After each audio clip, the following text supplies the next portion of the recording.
Hi, this is Jonathan. Welcome to Phase 3.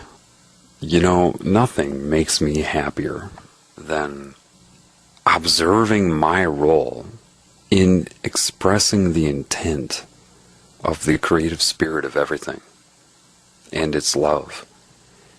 It's funny because the more I try to do it myself, the less it happens. The more I just follow the path, the more it happens. It's really cool. You know, I can tell you that the creative spirit is in no danger whatsoever. It's going to succeed in healing all this. It's, the individual components that need to learn that, like myself. I myself, it's funny how, yes, I get a lot of the hate mail, of course, but I also get these people that message me like I'm a saint. I'm not a saint, man. I'm in therapy. I'm a student.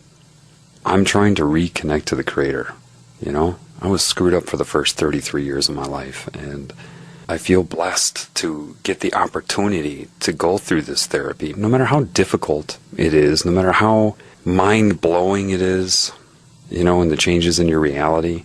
I wouldn't trade it. I wouldn't trade it. Just to know of the Spirit this way it just really, it's quite something.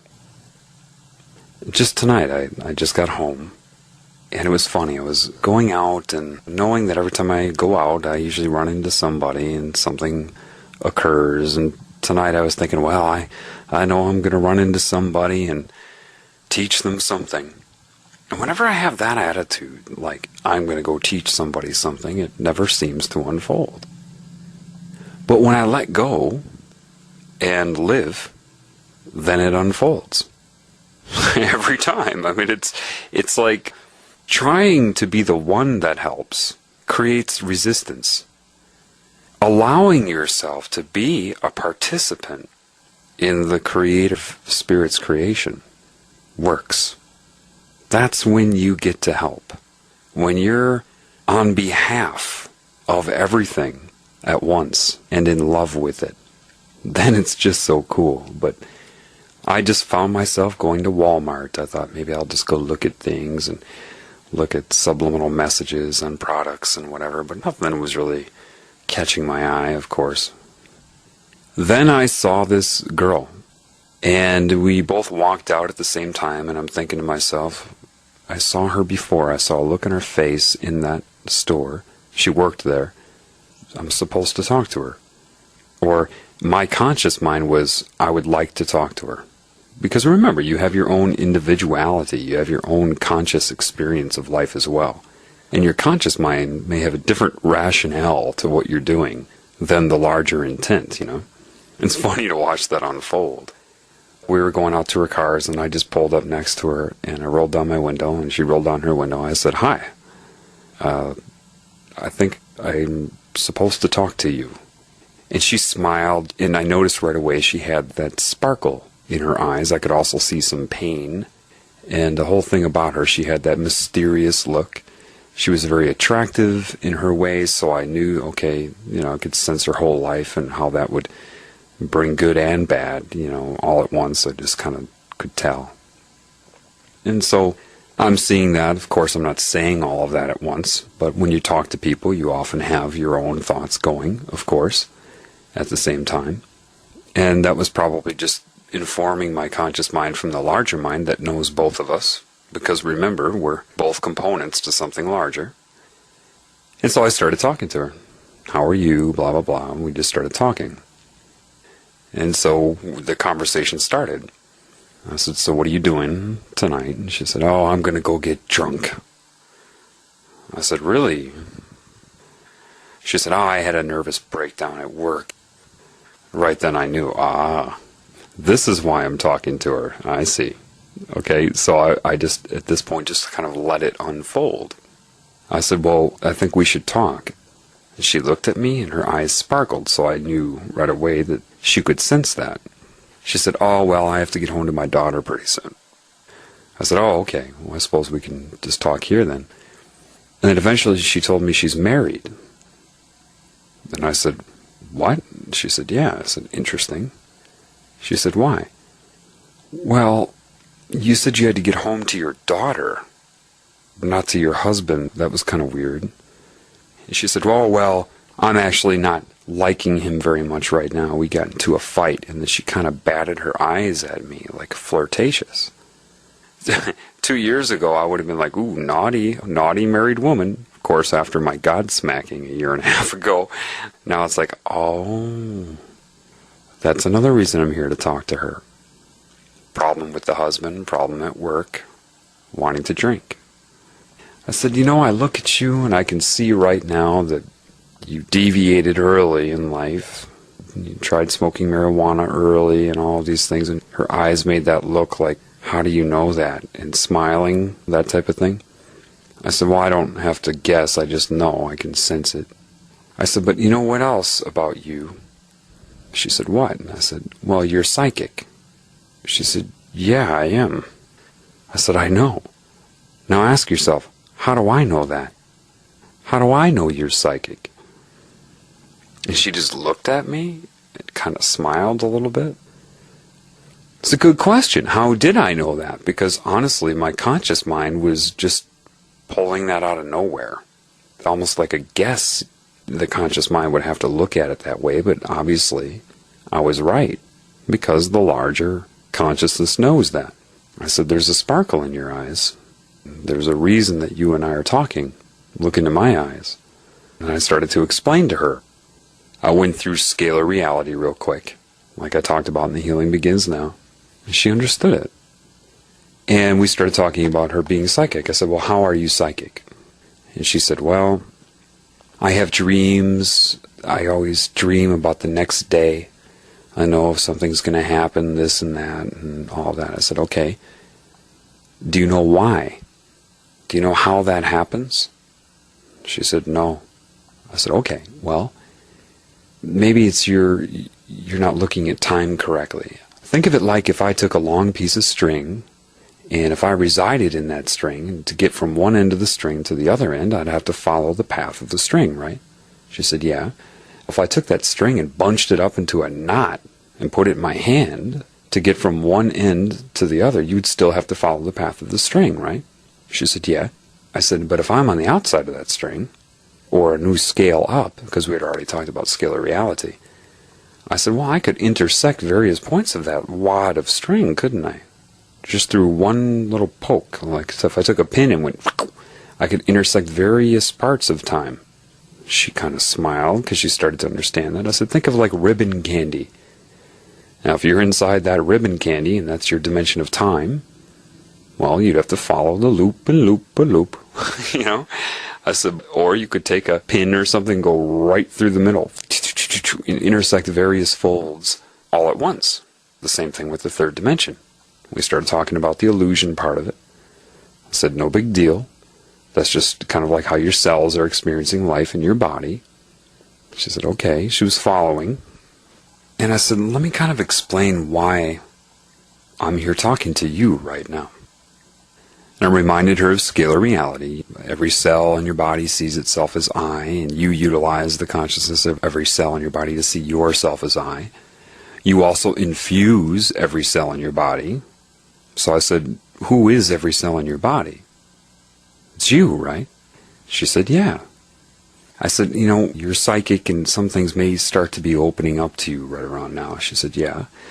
I said, it's funny. Some people think they're dreaming up the whole reality, like nothing's real. How could everything be coordinating like this? How could that possibly be? I must be dreaming everybody up. And I laughed and I said, what if one of my cells thought it was dreaming me up? Can you imagine that? Even you, the listener right now, imagine if one of your cells in your body says, they're dreaming you up. Everything seems to coordinate around them. Assistance they need, they tend to get.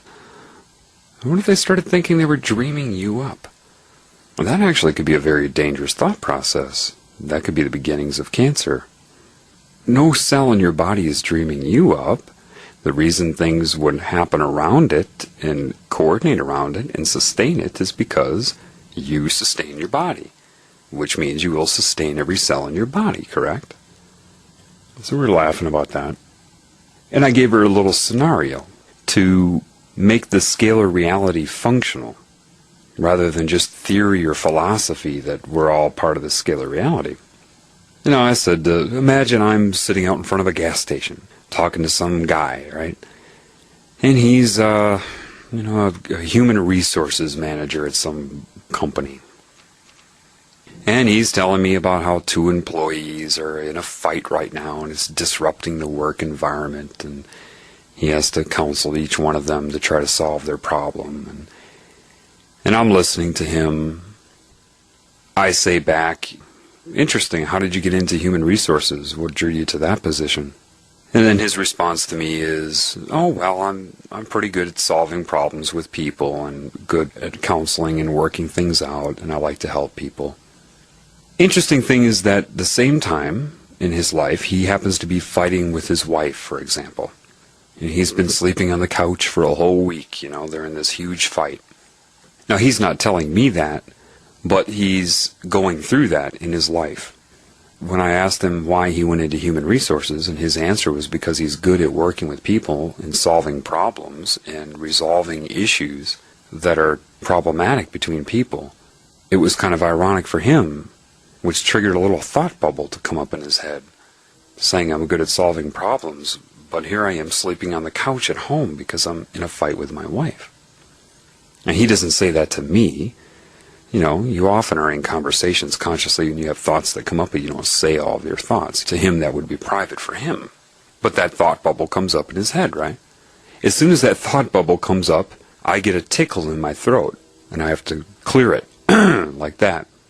However, it was simultaneous with that thought bubble that came up about him sleeping on the couch and having a fight with his wife, right? The clearing of my throat was coordinated by this larger mind. And that was an auditory event that came into his brain through his ears that tied in and kind of met it like somebody throwing a football to a receiver, and then boom, they intersect and he catches the ball. Same type of thing. Like that. Right when he had the thought about the irony that he's a good problem solver, but he's fighting with his wife, right? So when I clear my throat, the energy involved with that and the timing involved with that set his thought into motion. Now, it meant nothing to his conscious mind. To his conscious mind, I was just clearing my throat. But to his subconscious mind, that would be an anchor, a natural anchor to set that thought in motion. So now he's thinking about it, right? Maybe some girl is walking past on her cell phone and she's about to hang up, and he's thinking how weird it is that he's fighting with his wife. And then she hangs up, and before she hangs up on the phone, she says, okay, I love you, and hangs up. To his conscious mind, that's just some girl talking on the phone, but to his subconscious mind, that I love you tied into his thinking about the problem with his wife. Now he's thinking consciously, because of that direction subconsciously. She's unaware of it. To her, she was having a conscious conversation with whoever she was talking to, right? Remember, we're all components of something larger. So subconsciously, I love you anchored his conscious thought about his wife. And now he's thinking, I love my wife. I shouldn't be fighting with her. I should really make up with her. And right when he thinks that, maybe two other women are walking by in a conversation. One woman says something, and right when they walk past, the other woman responds, yeah, like that. In the way she says it, the way her conscious mind says that, yeah, and the timing in which she says, yeah, anchored his conclusion. Subconsciously, his conscious mind wouldn't think that she would have anything to do with his thoughts, right? Nor would her conscious mind think that. However, the yeah anchored his conclusion subconsciously to direct his conscious mind to want to solve the problem with his wife. And then he thinks to himself, I'm going to solve the problem with her. I'm going to talk to her tonight. And maybe while that was happening, some other guy I know comes out of the gas station. He's got this big piece of pizza or something. And I look at him and go, oh, there you go. Like that. Now, in my conscious mind, that's what I chose to say. I could say a lot of things. Oh, you hungry? Ooh, that looks good. Whatever. But I said, oh, there you go. I thought I wanted to say, there you go. And consciously, I felt I was saying it to the guy because of his huge piece of pizza. He laughs and goes, yeah, yeah. But right when I said, there you go, it anchored subconsciously his conclusion to solve the problem with his wife and talk to her that night. And then maybe he has another thought. It's still going, yep, repair this. I'm going to talk to her. And then he thinks about that again. Perhaps somebody's driving on the street and they feel a need to honk their horn at a car or something right in that moment. Honk! Right when he says, yeah, I'm going to fix the problem with my wife. And then he thinks maybe of a memory of when they were in love. Pops up in his mind. And right when that pops up, maybe a bird flies by and goes, caw! Like that. And I'm giving her this example, which is much more effective in person because she can look into my eyes, and by this time she was starting to get my energy. What was happening now is the Spirit was speaking through me and knew exactly how to say it to her. And so she was starting to light up. What was happening is it was raising her spirit a little bit. And I looked at her and she understood all of this. It made sense to her in the way that I said it in that moment. I said, you sustain your whole body, right? She said, yeah. I said, so you will sustain individual cells, right? She said, yeah. So by sustaining individual cells, you sustain yourself, right? She said, yeah. I said, well, what would happen if one of your cells in your body started stealing from other cells or arguing with other cells or fighting with them, killing them, hurting them, coveting them, lusting after them? That's cancer, right? She said, yeah. I said, remember, time is not linear to the larger scalar mind. The truth is, your subconscious mind is the link to the larger mind, utilizing you and myself and everything else you see to see itself as I. And she got it. In the parking lot of Walmart, she got it. I said, so you can see then. Why am I talking to you now? Because if you're fighting with your husband, and you and your husband are both components to something larger, and this Spirit is animating all of that, your tension, your upset feelings towards each other, the negative vibrations, has a scalar effect on the whole. It's going to sustain itself. So the truth is, the reason that I'm talking to you right now, and I gave her that analogy of a receiver going out in football, and the football is thrown, and they intersect. And I made a gesture, and then pointed at both of us. And she smiled. She got it. I said to her, so now you understand. You need to get over your fight with your husband. And she looked at me, and I said, yep. I'm another part of you, and I made her understand that. I said, because of certain belief systems you have, conditioning in your life, the truth is you have the Spirit inside of you, but you form like calluses in your mind, belief systems, blockages, so that you're not able to get the input from your own flow of spiritual energy inside of you. Therefore, the larger scalar reality that we are parts of will circumvent that. And it will get the information to you in a different way. And here I am. Stop fighting with your husband. Don't get drunk tonight. And don't let the people in your workplace give you this breakdown. I said, whose life is this? She said, what do you mean? I said, well, whose life are you living? She said, mine. I said, right. And then she thought about it. I said, yeah. If you're feeling that way, a fight can draw that to you, but love overcomes that. What is love? And we went into that a little bit. I said, now I know you've deviated earlier in your life, but understand that's not your fault. You're a good person. I said, yeah, your personality, because she was kind of sassy, and kind of calloused in certain ways. I said, but that's a program. That's part of the conditioning that you had because you were disconnected from these things.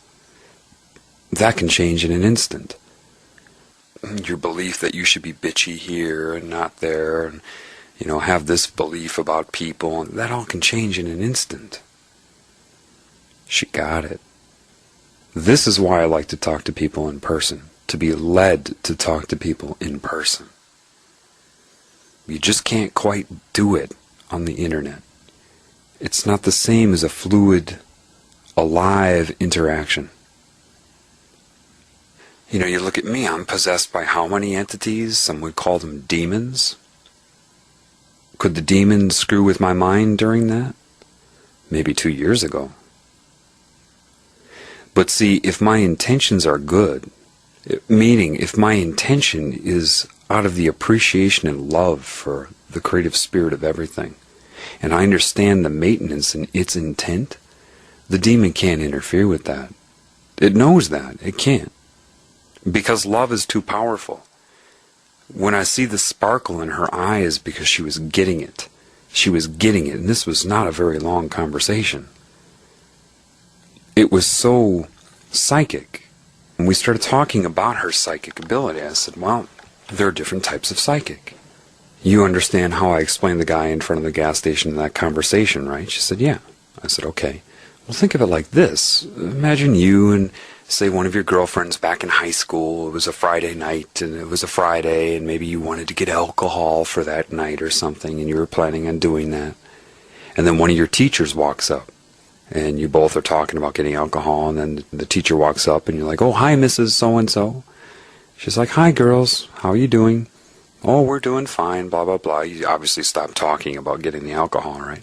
And then your friend says, okay, well, I'm going to take off. I'll get those concert tickets tonight.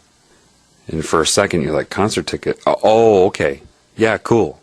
Why'd you say that? Of course, because you don't want the teacher to know you're going to get alcohol. So because of the context, because you both knew what you were talking about, it was easy for you to infer that the concert tickets meant the alcohol, because you weren't talking about concert tickets. She said, okay, yeah, I get that. I said, yeah, everybody has done that. You know, it's just that way of changing the symbol or word that you're using, just changing the meaning that you apply to it because you have an understanding. I said, well, if you're psychic, and what has happened to me is, if you go up a few levels from that, that type of thing is in real time and ongoing. This is how the Illuminati communicate. Imagine if you're psychic, you still speak, sure, but through psychic understanding, you can change things up. And to the conscious observer of your conversation who isn't psychically communicating, they have no idea what you're talking about. But if you're psychic with each other, you can keep changing what things mean and seem to be talking about something else. But really, you're changing the symbolism for the words that you use from moment to moment. You just know. I know this because I've experienced it. And she got it. A Walmart employee in the United States of America smiled. And she gave me a smile with this kind of squint in the eyes like, I get this. I know what you're saying. It helped her because she's had a lot of psychic experiences. But she didn't really know how to put it together in her head. And I'm telling you, it doesn't take very long if you know what you're talking about and you follow the intent of the creation spirit. It knows what to have you say. And that's how you do it. That's how it works. That's how psychic people kind of talk to each other. The ones in the elite, that's what they do. And I laughed with her because I said, you know, it's funny, isn't it? She said, what do you mean? I said, well, humans go around calling themselves superior. And they're the only animal on this planet that isn't utilizing this. And there are some people that are so simple-minded that if you opened up their mind to this, they'd freak out.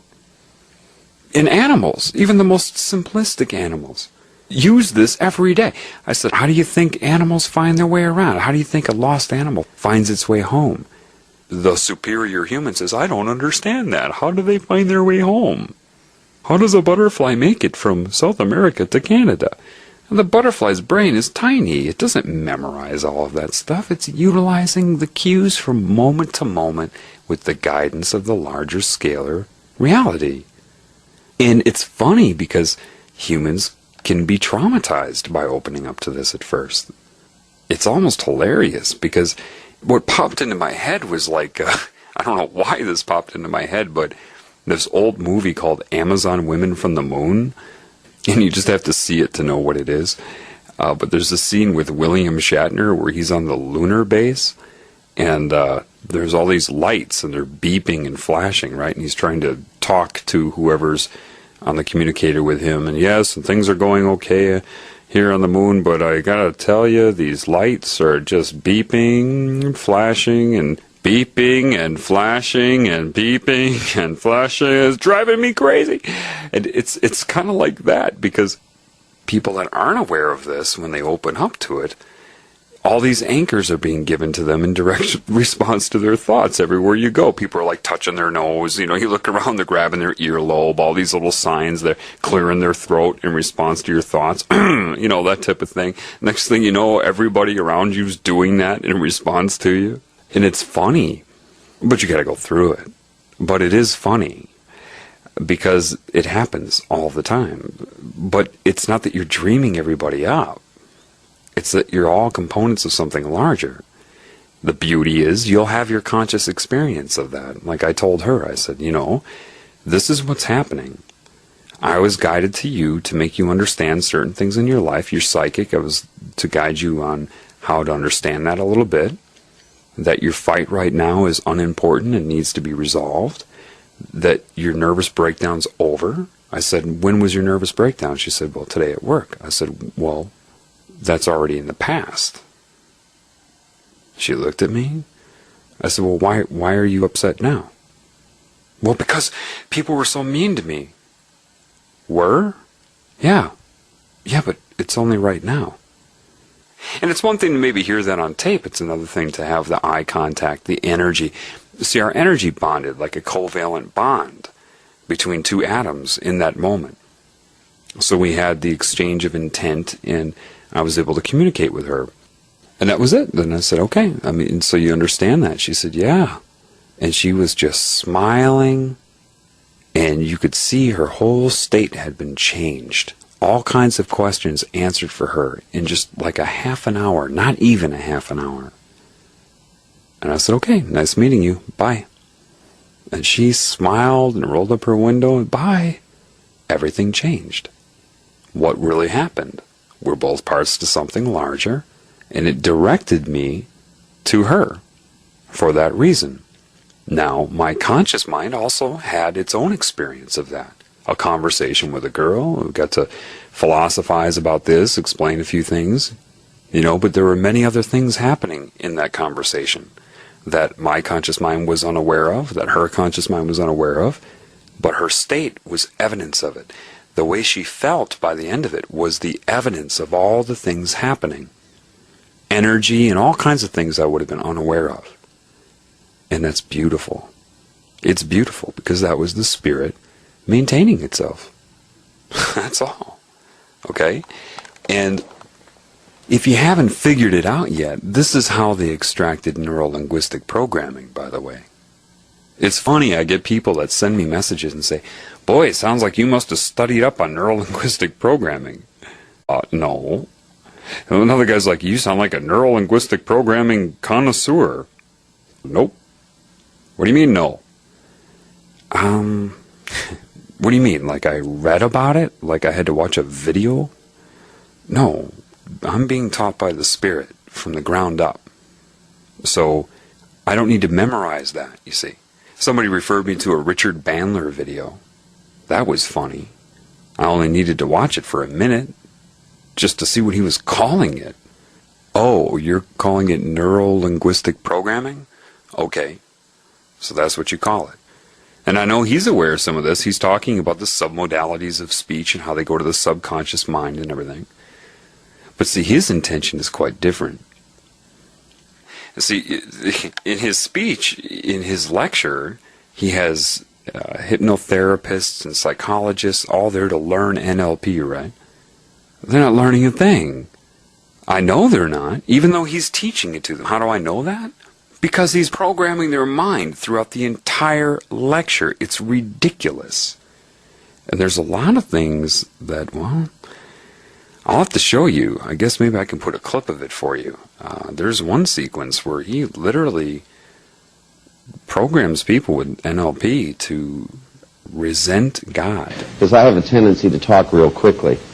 One of the things that I'd like to point out to you right out of the gate is that the most unconscious process that there actually is the understanding of language itself. that even if a language is your native language, you don't know how you understand the sentences. It's one of these marvelous pieces of programming that goes on, that people always act as if language is a conscious process. But actually the words flow right in, and you have a built-in genetic mechanism that processes meaning at the unconscious level. So your choice is either to raise your hand or to just go unconscious. Okay, so if you pay attention to the dual meaning there, what he's trying to tell you is that there is no consequence. This is what he's talking about. He's using dual meaning with gestures, and he's a master at this. That's why it goes unnoticed to most people. Pay attention to his dual meaning. You guys like that?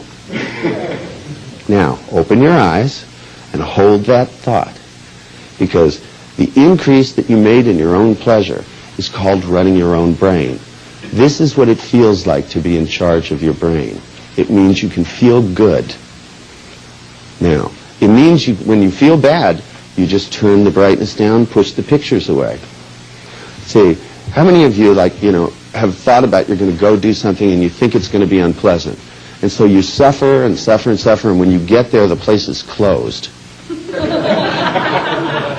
know what I'm talking about? Right? It's like, why make yourself suffer?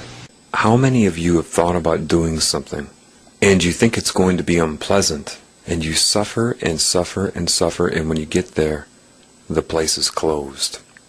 That's telling you that you're not going to go to hell. There is no hell. Why suffer? There is no consequence to deviating from the creative spirit. You suffer and you suffer and you get there and the place is closed. There are things in your subconscious mind that you're unaware of. When he says those things, it helps to implant subconscious beliefs that may or may not surface in the moment.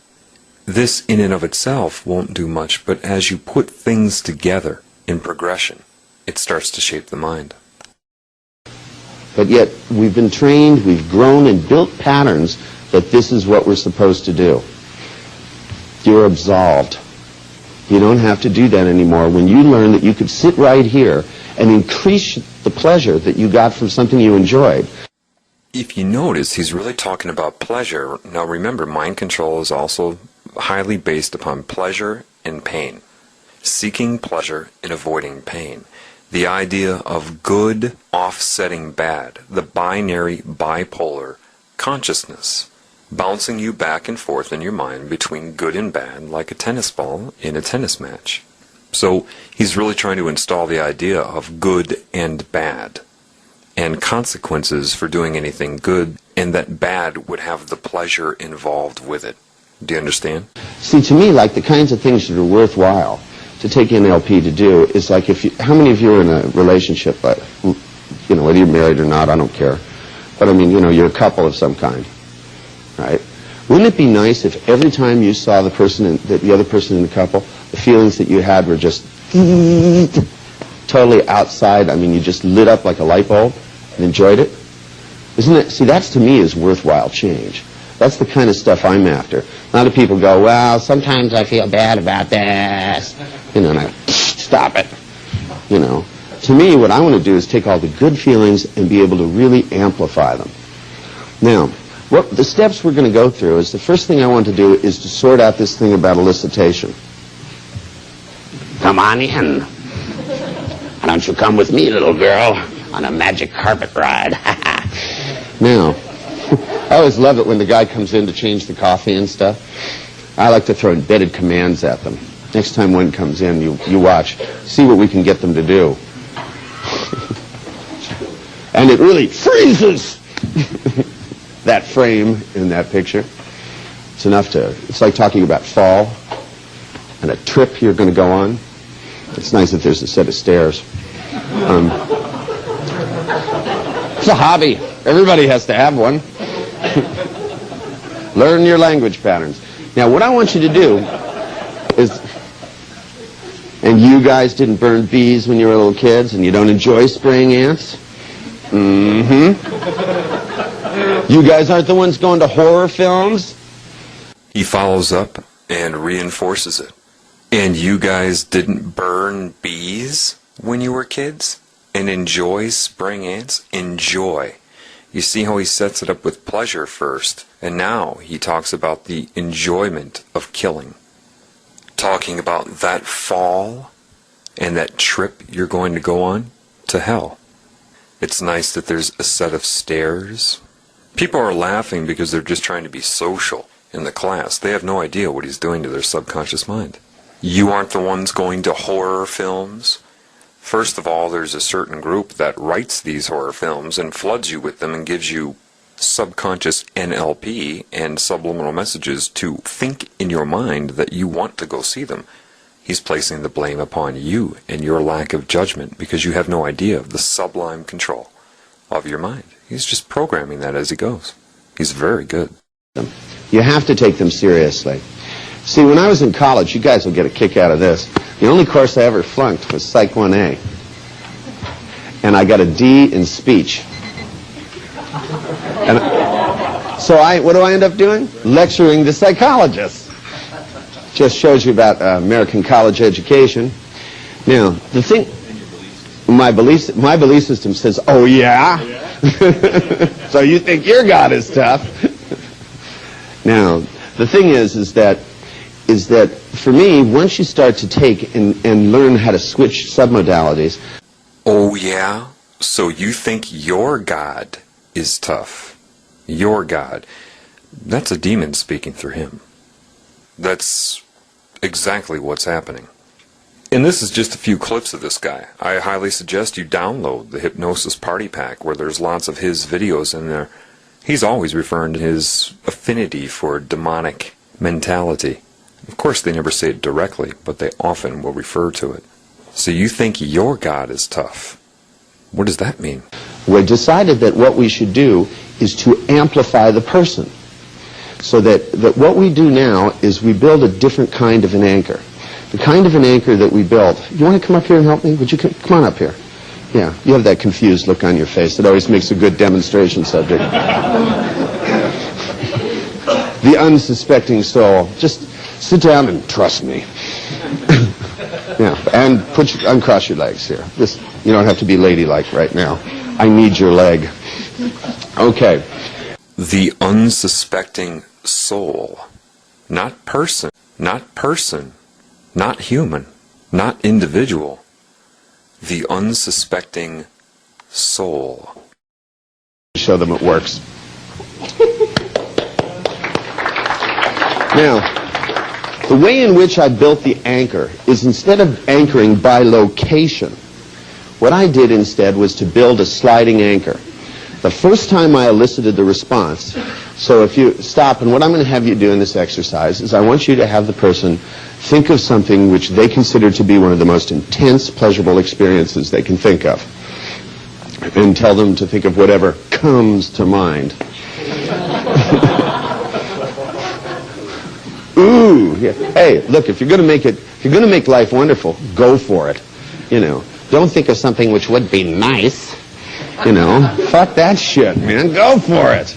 You know, I mean, this is where you put the fun meter to the red line, you go, ching, right? And you make the sparks off the guardrail, and you think, you know, how exciting can I make my life? See, a lot of people are thinking, you know, does he like me? And so I always ask myself the question, how much fun am I having yet?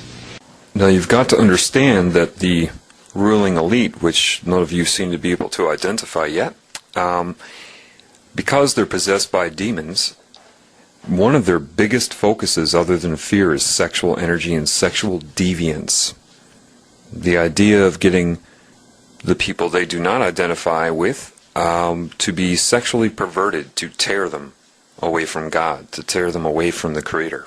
Sexual deviance. These people are very prevalent in the pornography industry as far as creating the movies. You'll know this when you wake up. You'll feel it. They are very intent on trying to make you sexually perverted, sexually deviant, thinking about you only and your own pleasure, because they want to harvest your soul. And that is the way to tear you away from true knowledge. Use your hands. That's what they're there for. Right? Just the same thing as if, you go, is there anything that would stop you from buying this? And the person looks up, you go. They'll go, no? Good. Sign this. Can you feel this would be useful? For those of you that question when I did that NLP video with Fox News and I said Sean Hannity was pulling his hands down as a gesture to take away a person's will, to take away their energy, he just showed you. Huh? What? Now, the other thing you can do is I would recommend that you go ahead and do a little housekeeping.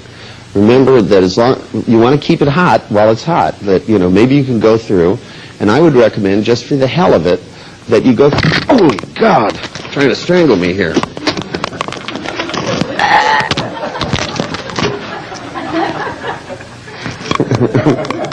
Never mind.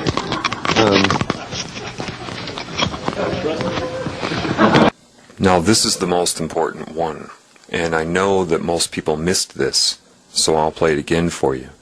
The dual meaning in this is very specific as he has built up to it. I only showed you a few clips from this whole thing. He's building up to programming people's minds to deviate from the creative spirit. Here he's saying keep it hot. Pay attention to the secondary sentences that are being said. Imagine a whole sentence and then taking out key words of that sentence to formulate a new sentence on top of the sentences that it's pulled from. Like if you're at an amusement park and they have the floating ducks where you're going to turn the ducks over to see what number you get for your prize, and you have this constant stream of ducks.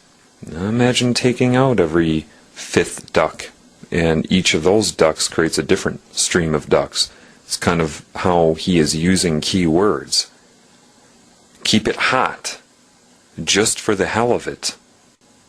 Why people don't know this is because they're just not connected to the Spirit. The Spirit will show you this, and I knew it immediately, and most people miss it. He has his little microphone transceiver there.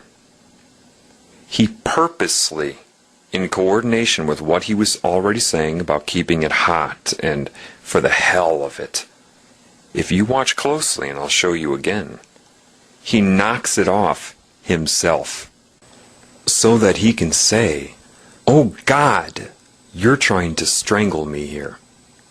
You want to keep it hot while it's hot. That maybe you can go through, and I would recommend just for the hell of it that you go. Oh my God!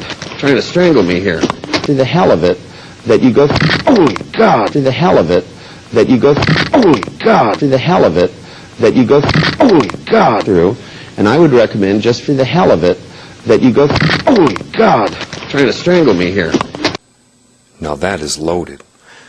To begin to program your mind with sexual feelings and thoughts, like he brought up cum and sex and all of these things, just for the hell of it, keep it hot, then God is trying to strangle you.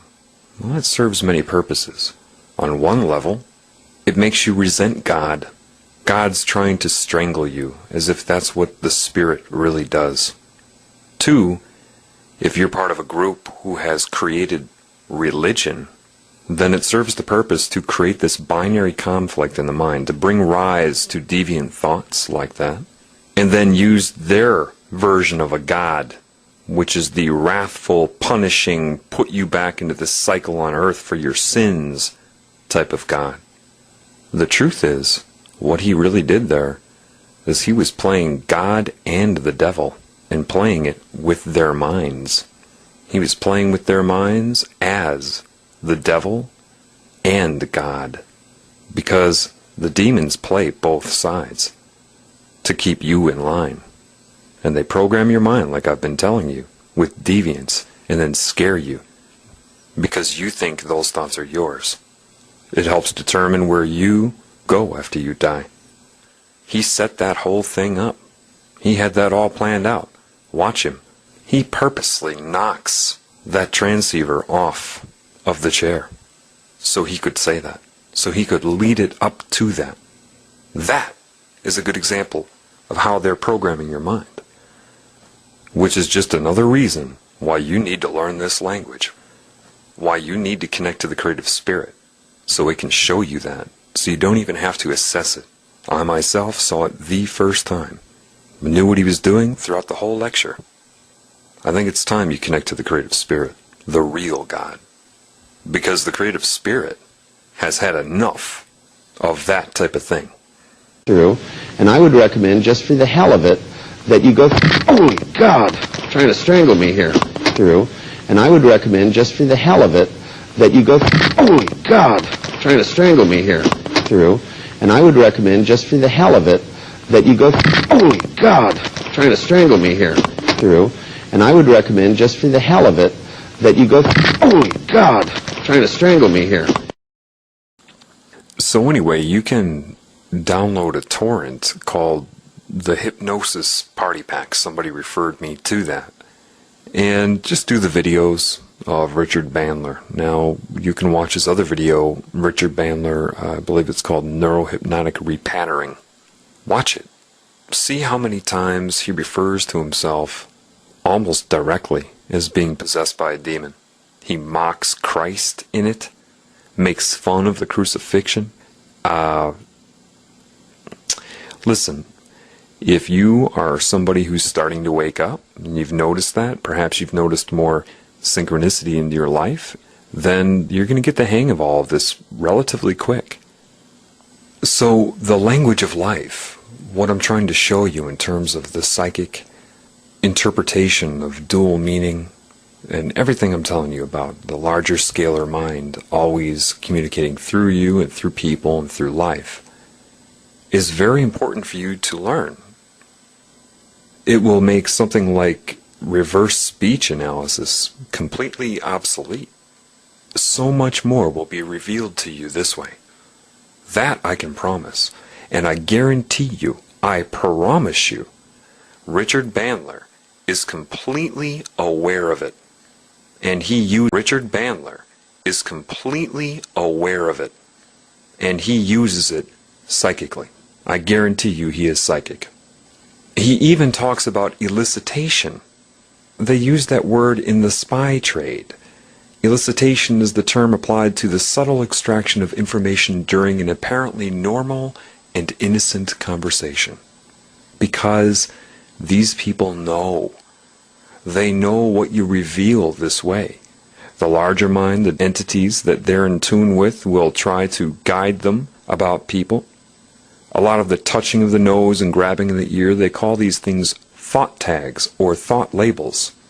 And you can do that with things like phonetically accelerated hypnotic commands, sure, but if you're psychic, you can invoke them that way. This is what I'm talking about. These type of anchors. It is this knowledge that made it possible for them to create neuro-linguistic programming. So, anyway, let me get back to the discussion, okay? Understand, I hope you listened to The Healing Begins Now before this, or you're just not going to have an understanding of what I'm talking about. Remember, you have this consciousness, this disconnected energy that's kind of plugged into everybody, right? Well, part of the way it separates you from the larger part of you is hijacking this normal way of sustaining life. This is the new language, actually, your old language. You see, you can have linear words, you can have speech and gestures and all these things to coordinate with life, sure. But without the navigational guide, without the connection to the assistance of the larger mind, you're lost. And so they took that away from you and created things like psychology so that anybody would know that would speak of these things. You'd say, you're delusional, or you're reading into things. Oh, so I guess every single spiritual elder that has ever walked the face of earth was delusional, huh? Oh, okay, and that includes Christ? Delusional, huh? Christ knew this. People, every animal knows this. This is how they get by. This is exactly how they get by. But these demons, derivatives of the larger consciousness, hijack this process. Let's use football again. Think of like starting an offensive play, and you send out 3 pass receivers. So you're going to have 3 pass defenders. They're going to try to intercept that football or block it. Demons will do the same thing. Why? Because to attack life on Earth and everything, they have to assess how Earth communicates with itself. But they are aware of scalar reality, so they know that you need to be disconnected from that. And you are somewhat, because I told you that this consciousness will unplug certain parts of the larger scalar mind of Earth from you. You know, the parts that it uses of you to see itself as I, and then plugs into it so it can use you to see itself as I. And it's kind of half and half right now in each person. Well, depending. Under the bell-shaped curve, the averages, it's half and half. For example, and it's not always like this, okay? For a person like me, it will be. But not for the average person. But if I were talking to that guy in front of the gas station, say a demon wanted to mess him up, well, the woman walking by that anchored him with yeah, her response would have been no. And her conscious mind would have rationalized why. I wouldn't have cleared my throat to a positive thought. It would have been to a negative one. Instead of saying, there you go, to the pizza, maybe I would have said something like, that's crazy, you know, or something like that. They can play your ego just like the spirit can play your ego. Absolutely. But what did I tell you? I told you, when you have the love in your heart and the intention of love for everything you see, demons can't touch that. They just can't. I mean, you'll see that for yourself. It's like when you can look through a person's body and their ego, whatever personality they may think they have, and see the larger reality, the larger intention, you fall in love with people again. It's a wonderful feeling to actually care about people again. And demons can't touch that. And they know they can't touch that. Because you're talking about the creative spirit, man. If you're on its behalf, it's going to back you up. And it's going to back up anybody you talk to. It won't override their attempt. Because your intentions are good, you see. Your intentions are of love. And so love will rise up and take command of your ego. And the demon can't get around that defense. The demon can play your mind like nothing. But love, like I told you in The Healing Begins Now, takes command of the ego. It commands all structure. So it doesn't matter how many demons are trying to mess with a conversation. If you're trying to mislead somebody, if you're trying to do something in a detached fashion, or you're not interacting on behalf of the creative spirit, then a demon can mess with it. No problem. No problem whatsoever. Because my example of the ego, or the conscious mind, is kind of like a piece of clay on a potter's wheel. No, of course, not exactly like that, but it's a good metaphor. It's always set in motion, it's always spinning. All right? But what is taking its hands and putting it on that piece of clay to mold it can be variable. It could be the spirit, or it could be mind control, technological mind control, subliminal messages, entities. Think of a person's personality kind of like a instant messenger chat window. When you're speaking to somebody with instant messaging, you have one chat username, and everything that comes through in the form of text, you attribute to that one username. But you don't know if at that person's home, if 5 different people come by and type something and hit enter, because it will all come through under that one username. At most, you'd be like, you're kind of up and down, or kind of like a split personality. Well, the personality is obviously more than a username. It can think, it can calculate, it has a history, a memory, but it's always spinning and in motion. Mind control is, when you're talking about psychic mind control, it's not like your mind is negotiating with it. It's more like, my thoughts are your thoughts. That's how they control your ego. For example, if they want to think for you, they just think in your voice from the first person. That would be psychic control of your mind. I think this, I think that, whatever. And then you're thinking it. Love can defend against that. It just does. All right? I'm telling you. You really need to connect to the creative spirit. Now, why am I telling you about this language? Because this is the language of life. And what will happen is, first of all, you need to understand something. It's kind of like playing guitar.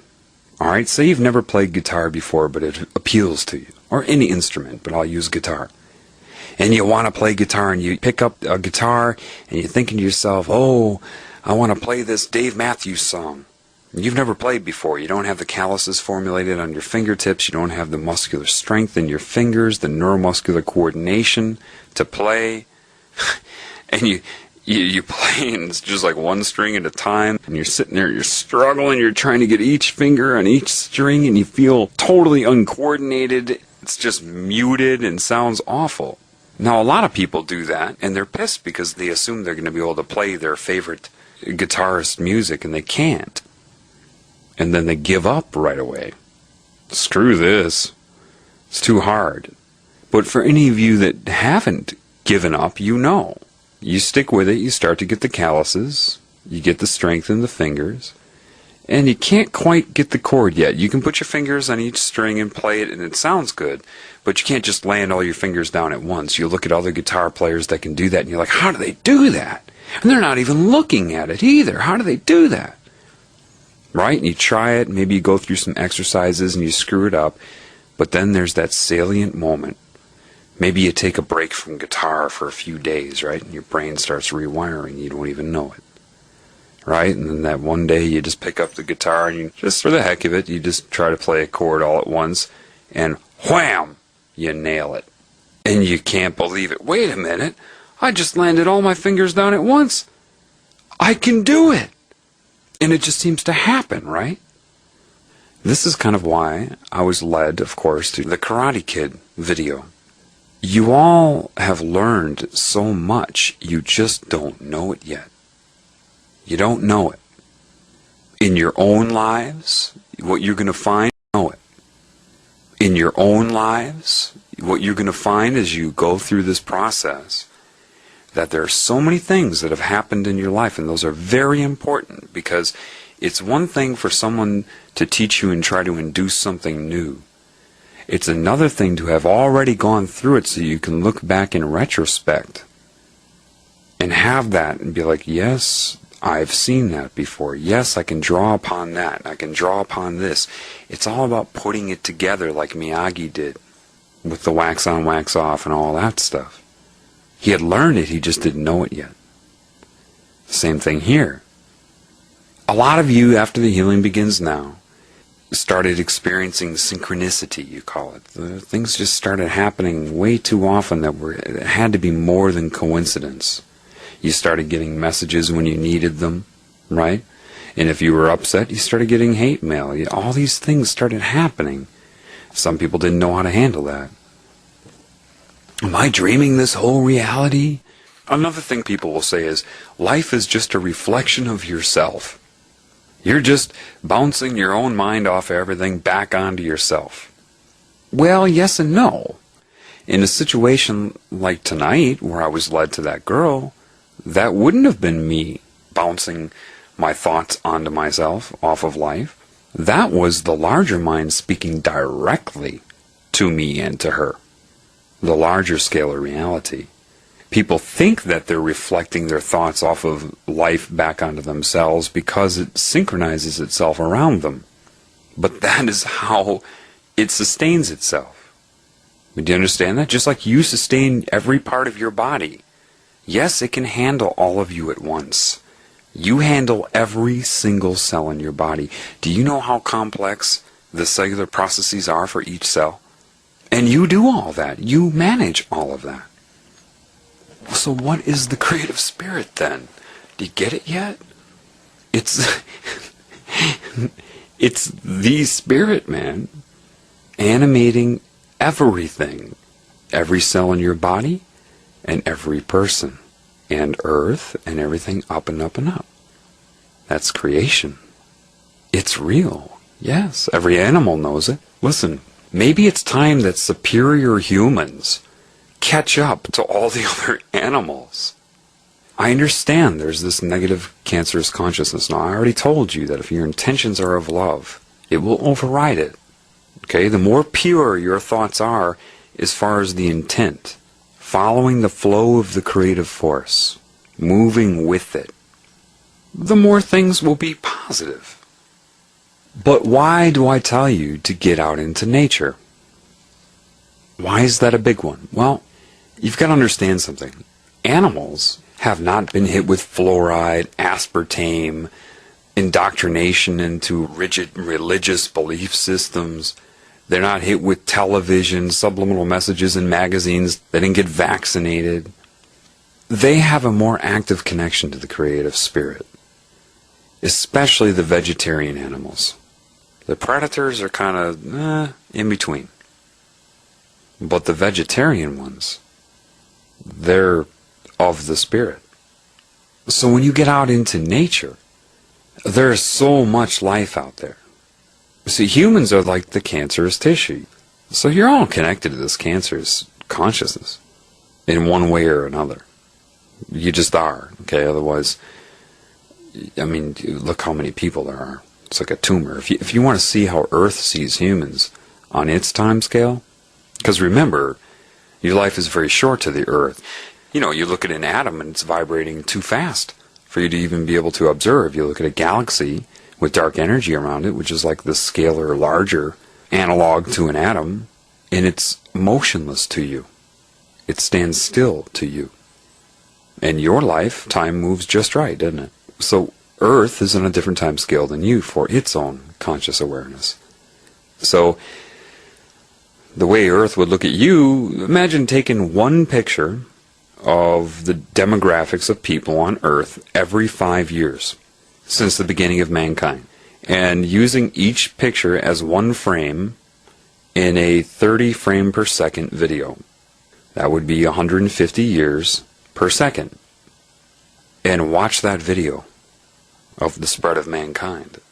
That's how Earth sees you. It's like a cancerous infection. Kind of. It's like scarlet fever. What's scarlet fever? Well, you have a certain type of bacteria called Streptococcus pyogenes, and it's normal flora inside of you. But sometimes if your bacterial flora goes out of balance, or other things that happen that decrease its competition for nutrients, it can overgrow, it can flourish, it can become infective, because now it's out competing everything and it's growing too much. And then you get strep throat. You don't always have to contract strep throat from somebody else. It's in you already. But it's not that bacteria that gives you scarlet fever. So how do you get scarlet fever? Well, that's when a virus infects the bacteria. And when a virus infects the bacteria, they call it a phage. All right, that's the name for a virus that infects a bacteria. And what happens? The virus inserts its DNA, and then the enzymes in the bacteria read that DNA, and it transcribes a new genetic sequence, which is spliced into the bacteria's DNA, into its genetic code, and inserted into the bacteria's genetic code. And this new gene sequence transcribes a protein toxin, a poison that affects you. It's no longer the same strain of bacteria. What do you think they've been doing with you over time? You hear about this, right? Even in religion, the corruption of DNA. Well, how do you think they did that? Other than viruses. A virus isn't alive, people. It's non-metabolizing. And look at it. I mean, either it's single-stranded or double-stranded RNA or DNA, and it just happens to have the perfect vector for infection, a protein capsid that just bonds to the cell receptor, and then it penetrates and injects its genetic material. And it's like a program, because a virus can't hurt you by itself. It can't reproduce by itself. It's not alive. Your enzymes have to read it and create what it tells you to create. If they don't do that, it can't hurt you. It's nanotechnology. See, a microbiology student would be like, well, our professor says that viruses come from the rainforest often because it has a similar temperature to a human's body temperature. Yeah, okay. Come on, people, it's technology, all right? There's no reason for a virus to exist in nature. Think about it. What are the odds of that? That you'd have the correct codons to be a viable fragment of DNA or RNA, and a delivery vector, protein capsid around it? Come on. And look at HIV. With AIDS, you get in your immune system. It'd be good to talk about the immune system right now, because that kind of goes along with what's going on Earth. For your white blood cells, anyway, you have a system. You have different types of white blood cells. you've got your polymorphonucleosides. Most of you don't care about this, but in case there's those physiology students out there that need to hear the technical stuff, because I'm talking about the spirit, and I won't be qualified to you unless I know what you know.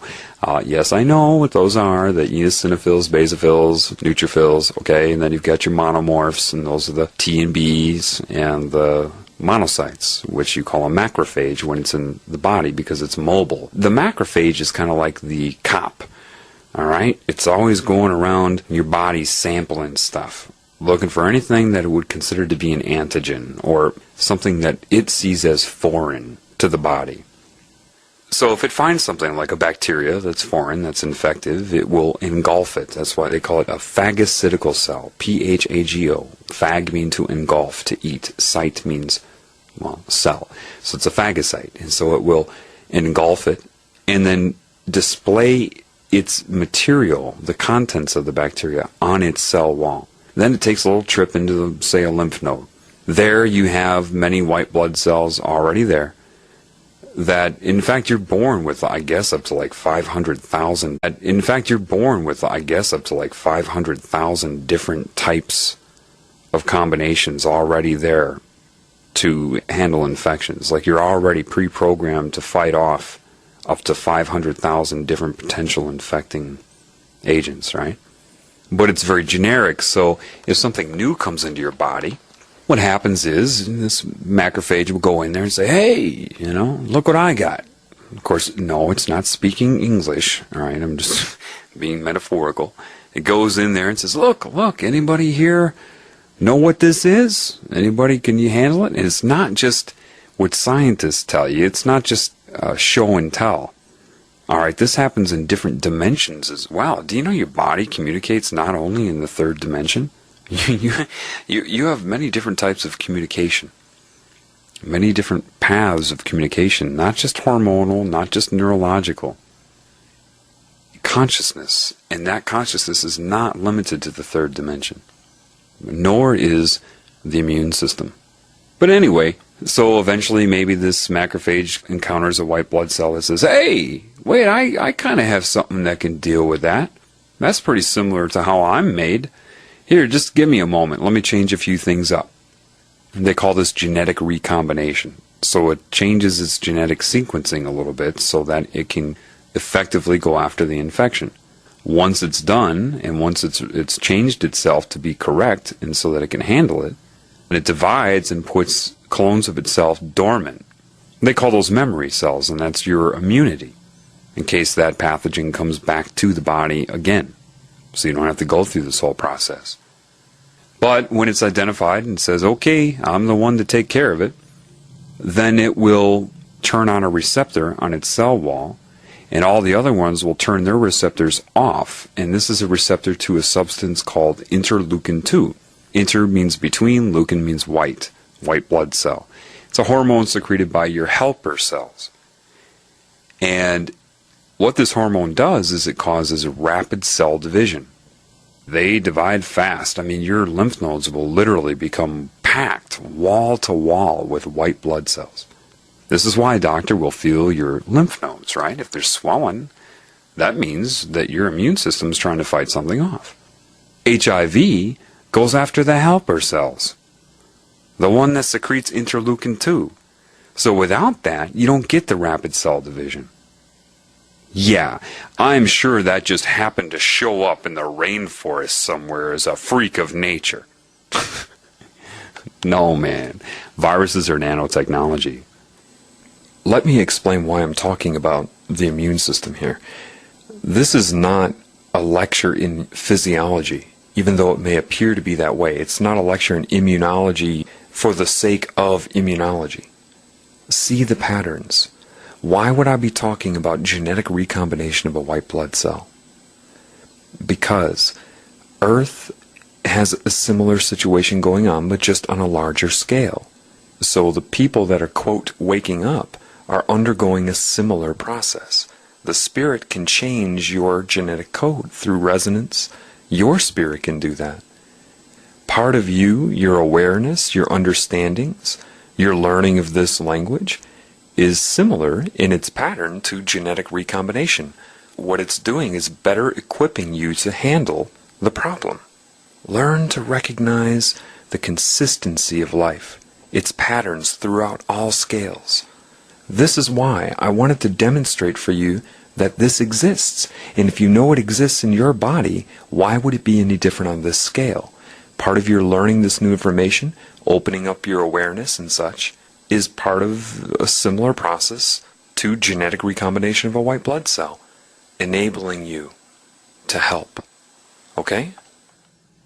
Anyway, viruses add genetic sequences. That's what many of your infections that you pass off as a cold here or the flu there, they're actually changing your DNA. Yes. But how do you resist a virus? Well, I've told you this in The Healing Begins Now. If you forgot that, go back and listen to it. What's a carrier? You hear about carriers. Well, this person's a carrier. They're not suffering from the symptoms, but they're a carrier. Well, if you're a carrier, that means that your white blood cells obviously didn't consume the virus. They didn't eradicate the body of the virus. Otherwise, what are you carrying? Generally, because the virus is just too small. It's too small or intracellular or something. But why aren't you manifesting symptoms of it? If one person gets the wart virus and expresses warts once and then does not express warts again, and another person gets it and keeps expressing them, what's the difference? Well, the one that doesn't express it figured it out. Hey, this is doing all this stuff. Don't read that, basically. And then transmits that information throughout the entire body. Everybody, listen up. This genetic sequence, don't read it. It does this, this, this, and this. Ignore it. And see, the thing about a virus, if you don't read it, if you don't follow its instructions, it can't hurt you. Period. Well, same thing kind of with mind control. If you allow your spirit to be raised from the dead, if you allow love to come up and command the ego, it can permeate your subconscious realms, even if your conscious mind is unaware of it, and not read the input of a demon or mind control or all these other things. Do you understand? So what am I getting to then right now?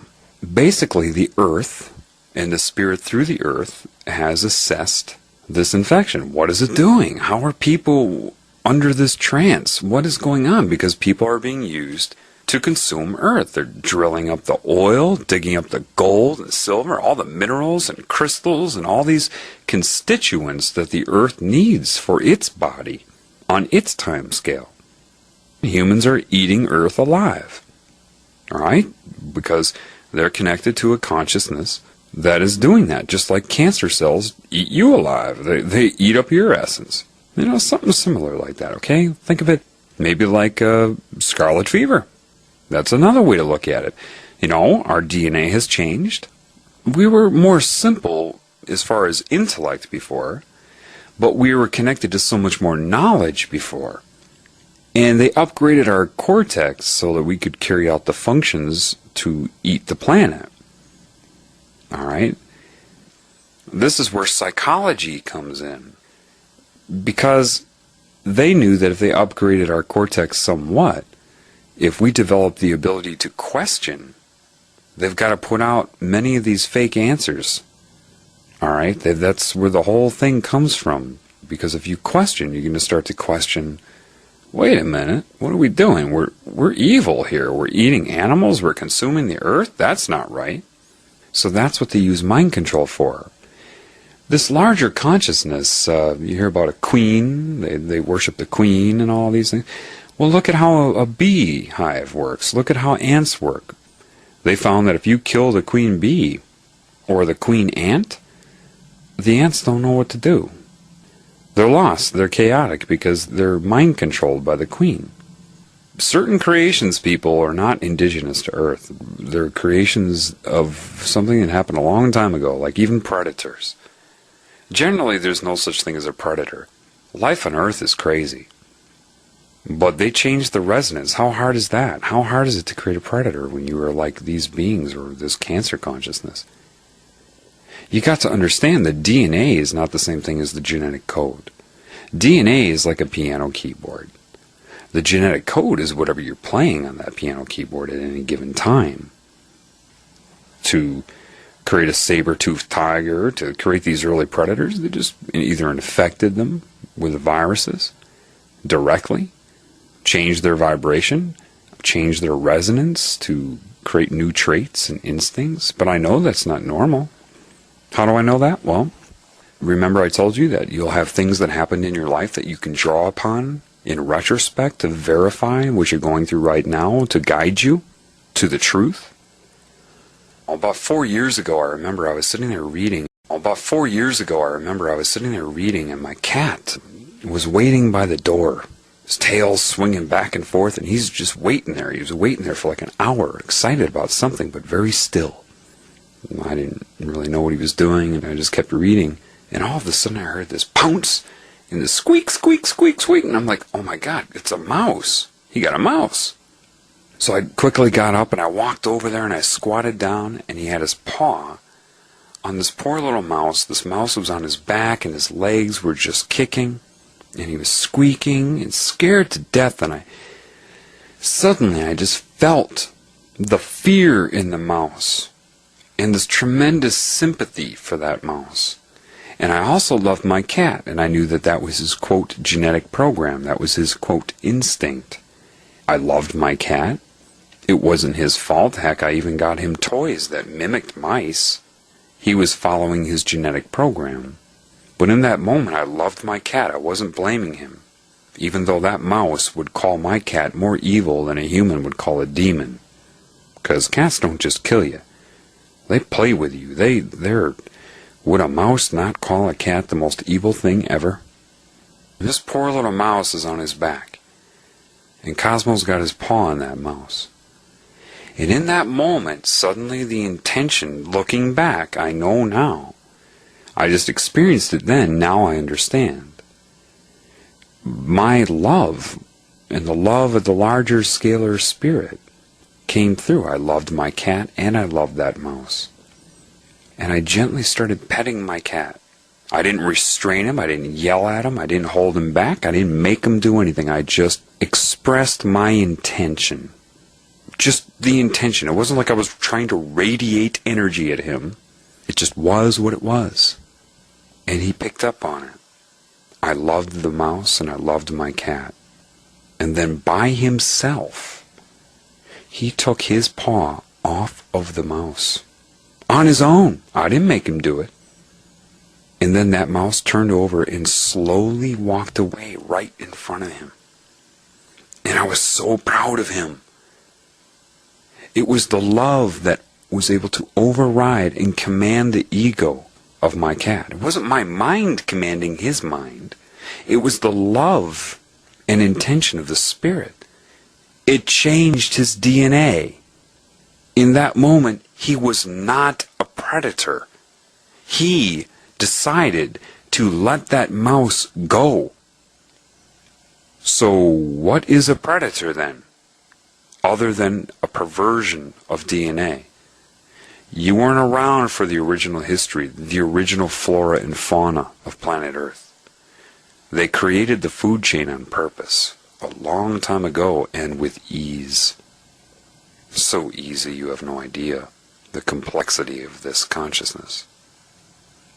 But love can turn a predator into a non-predator, meaning if love creates everything and there's a disconnection here, it is the disconnection that is the problem, not any being that is disconnected. And if love can make a cat let go of a mouse, something it wants so bad, right? Its mind, its instinct. Oh, they don't want anything more than that. He took his own paw off. I didn't make him. Why? Why would that work? Why was it pure love? Because I wasn't yelling at him, and I wasn't making him feel guilty either. I didn't make him feel like a lesser creature for doing that to the mouse. I caught it, and love says, move on. I'm not going to hold you in guilt. Just understand.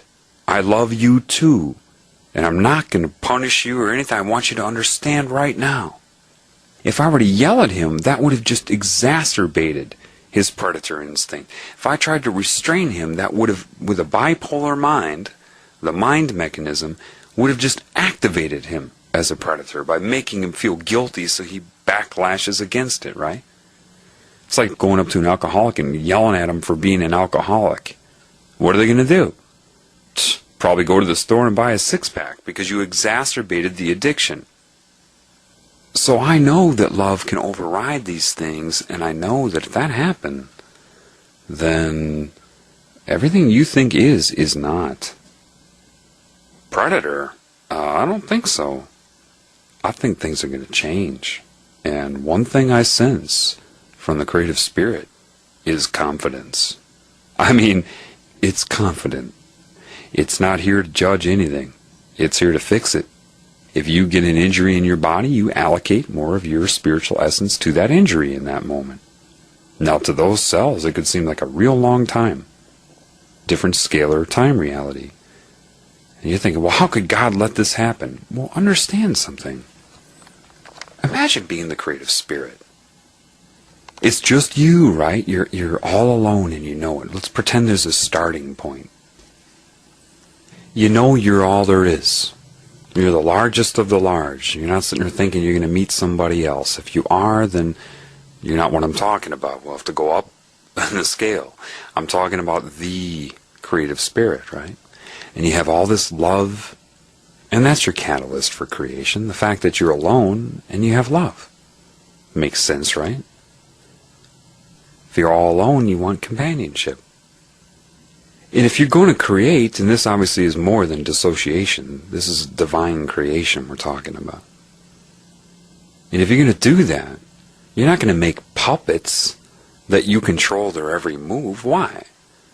Well, because you're doing it because you want life around you, companionship around you. You need it to be genuine.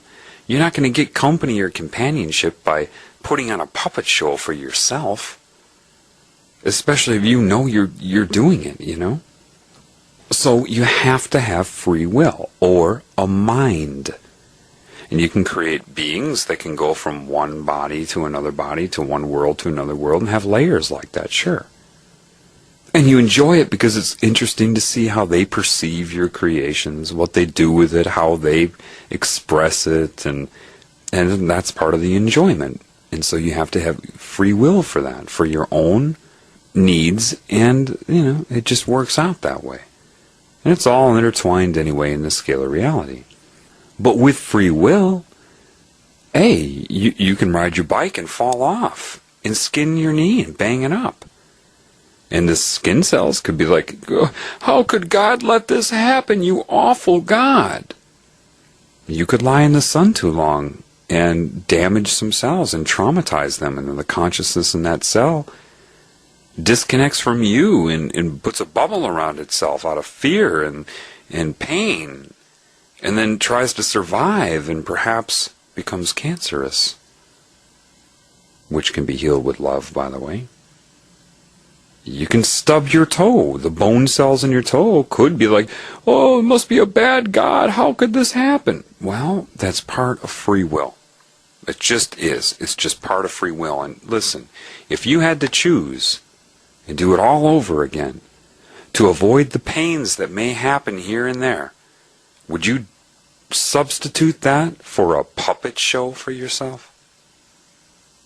Be honest with yourself. If you were all alone, wouldn't you want to take of yourself and make something real? Or would you just sit there and make a puppet show for yourself? You would only make a puppet show if you're in horrible fear. If you're feeling attacked, maybe you don't recognize the larger part of yourself anymore, like cancer. You call it Satan. Well, its creations are puppets, because to it can't afford to give free will. It's trying to defend itself against love. That's not going to carry on. Satan in this world plays God and the devil, if you haven't figured that out yet. That's why it runs the Christianity system and it runs Satanism. It's both. Demons play both. That's what they do, because it mimics this whole thing, like I've talked about in The Healing Begins Now. So the part of Satan that will be receptive to the love will be the part of you that receives the love as well. The good part, right? Now, the good is not the same thing as the creative, calm spirit that is tremendously entertained and not bored, entertained and not bored, and totally appreciative and excited and aware. Satan still has the memory of what it was like. When we were connected to creation, I didn't do this, and I didn't do this, and I didn't do this. Maybe that knowledge could allow it to create a prison system like this. And so you've become like a tennis ball in a tennis match. And they're hitting you back and forth between good and bad, black and white, right and wrong, sane, insane, the whole thing. Love is not this elated feeling. It's not fluffy-duffy. It's when you truly connect to it, it's very calm and very powerful. But you can have various emotional responses to it, which is your conscious individual experience of it, which is your free will, which is the excitement of being a creation. But that's your experience of it. That's not what love is. That's your experience of it. Life is a pretty cool thing, man. Now, some people think we're in a system of universal darkness, and this is all false creation. But that doesn't change anything. See, the sword of truth slices through all of that. The solution is still the same. Don't love a person's body. If that's a creation of darkness, don't love it, but love the spirit inside of it. Love the spirit that animates everything. Be in appreciation of it. And so, you need to learn this new language. How do you do it? Do you have to sit there and meditate? Nope. Become mindful of your thoughts. Why go out into nature? There's so much life out there. Remember that football game analogy? You put out 3 receivers on a play, and then there's 3 pass defenders on a play. You go out into life, into nature, and now it's like sending out 300 receivers and having only 10 defenders or something. They can try to intercept the larger scalar mind communicating with itself, but if they defend it here or there, it'll pop up somewhere else. Because animals have not been put through all of these things. Even the predators are even more connected than you are. Even they are, especially in this time. This is why it's very important to get out into nature. Very important. Because that's where the creative spirit is. It's everywhere, of course, but that's where you're going to get the clearest signal. And remember, Earth has an infection right now. So much like your macrophage and much like your body's consciousness assessing a virus, okay, and your immune system, the whole thing, like I talked about before, you're thinking, why are you talking about the immune system and the body? Come on, man. Expand your consciousness. It's all related. See the pattern. Recognize the pattern. Did you hear that train right there? Yeah. That was a natural anchor to what I just said to you. There's a man that pulled that train whistle right now. And the larger mind told his conscious mind that was time for him to pull. There you go. Just happened again. Now, remember, it's like playing guitar. At first, you're not going to play the chord very well. You're going to screw it up. But you're going to have to go through, if you need to, what I did. What is that? Proving it to yourself. You see, there's that train. The train's been communicating with me for 1.5 years. The train itself hasn't. It's real simple. I'll say, do it twice. Do it once. Do it twice. Do it once. I'll monitor my thoughts. Be very mindful of my thoughts. And pay attention. See when it is silent and when it's not. Now listen, it's not going to answer basic things. If I'm thinking, should I have this type of cereal or should I have that type of cereal? It's not going to sit there and respond to that. But the most crucial things is what life will respond to. You have your conscious mind for your daily activities, for your little experiences consciously. But for the things that are important to Earth right now and to the spirit, it will respond to that because it's very important right now. So at first, you'll say, John's losing it. He doesn't know what's going on. But any spiritual elder on this planet would have told you, and I'm sure you've heard things like this before. Quotes like, there's never nothing to hear and never nothing to see. Yeah, because on one level, everything is you. Scalar reality. You maintain your whole body. What makes you think it doesn't go up higher than yourself? It's your beliefs that have limited you from noticing that. Psychology, media, school, the whole thing played a huge role in robbing you from your natural language. It's not a language of words, although it can utilize them. It's many anchors to your thinking, reinforcers that actually have been guiding you anyway. It has. It's been guiding you anyway. That type of stuff has been guiding you from your subconscious mind and kind of guiding your conscious thinking. But you've had so many other things. Mind control implants. And let me save you the suspense. I know you think the microchip is coming. From what I understand, people have been implanted since the late 70s. But no need to worry about that. Love can overcome that as well. Understand, life is always speaking to you. And you haven't known about it because it's been too difficult to explain to the average person throughout the years. They just couldn't quite get it. Because there are a lot of people that are functioning like robots. They have a mind just like you, but maybe their spirit isn't quite active like you, so they lack the intuition and the awareness. But you both, if you have a strong spirit, and somebody else who does not, you both have a mind. And your minds will interact with each other. Remember, your mind's like this piece of clay on a potter's wheel. The train whistle is like something that comes by and just a little streak on the clay as it's spinning. Sorcery does the same thing. Why do you think they call Harry Potter Potter? That would be their little cryptic metaphor for a sorcerer, placing his hands upon the clay on the potter's wheel, molding the mind. But nothing molds that piece of clay better than love. And nothing has more power over the mind than love. Nothing. So, how does it work then when I say go into nature? It's so simple that people make it complex. It's true. Life speaks to you.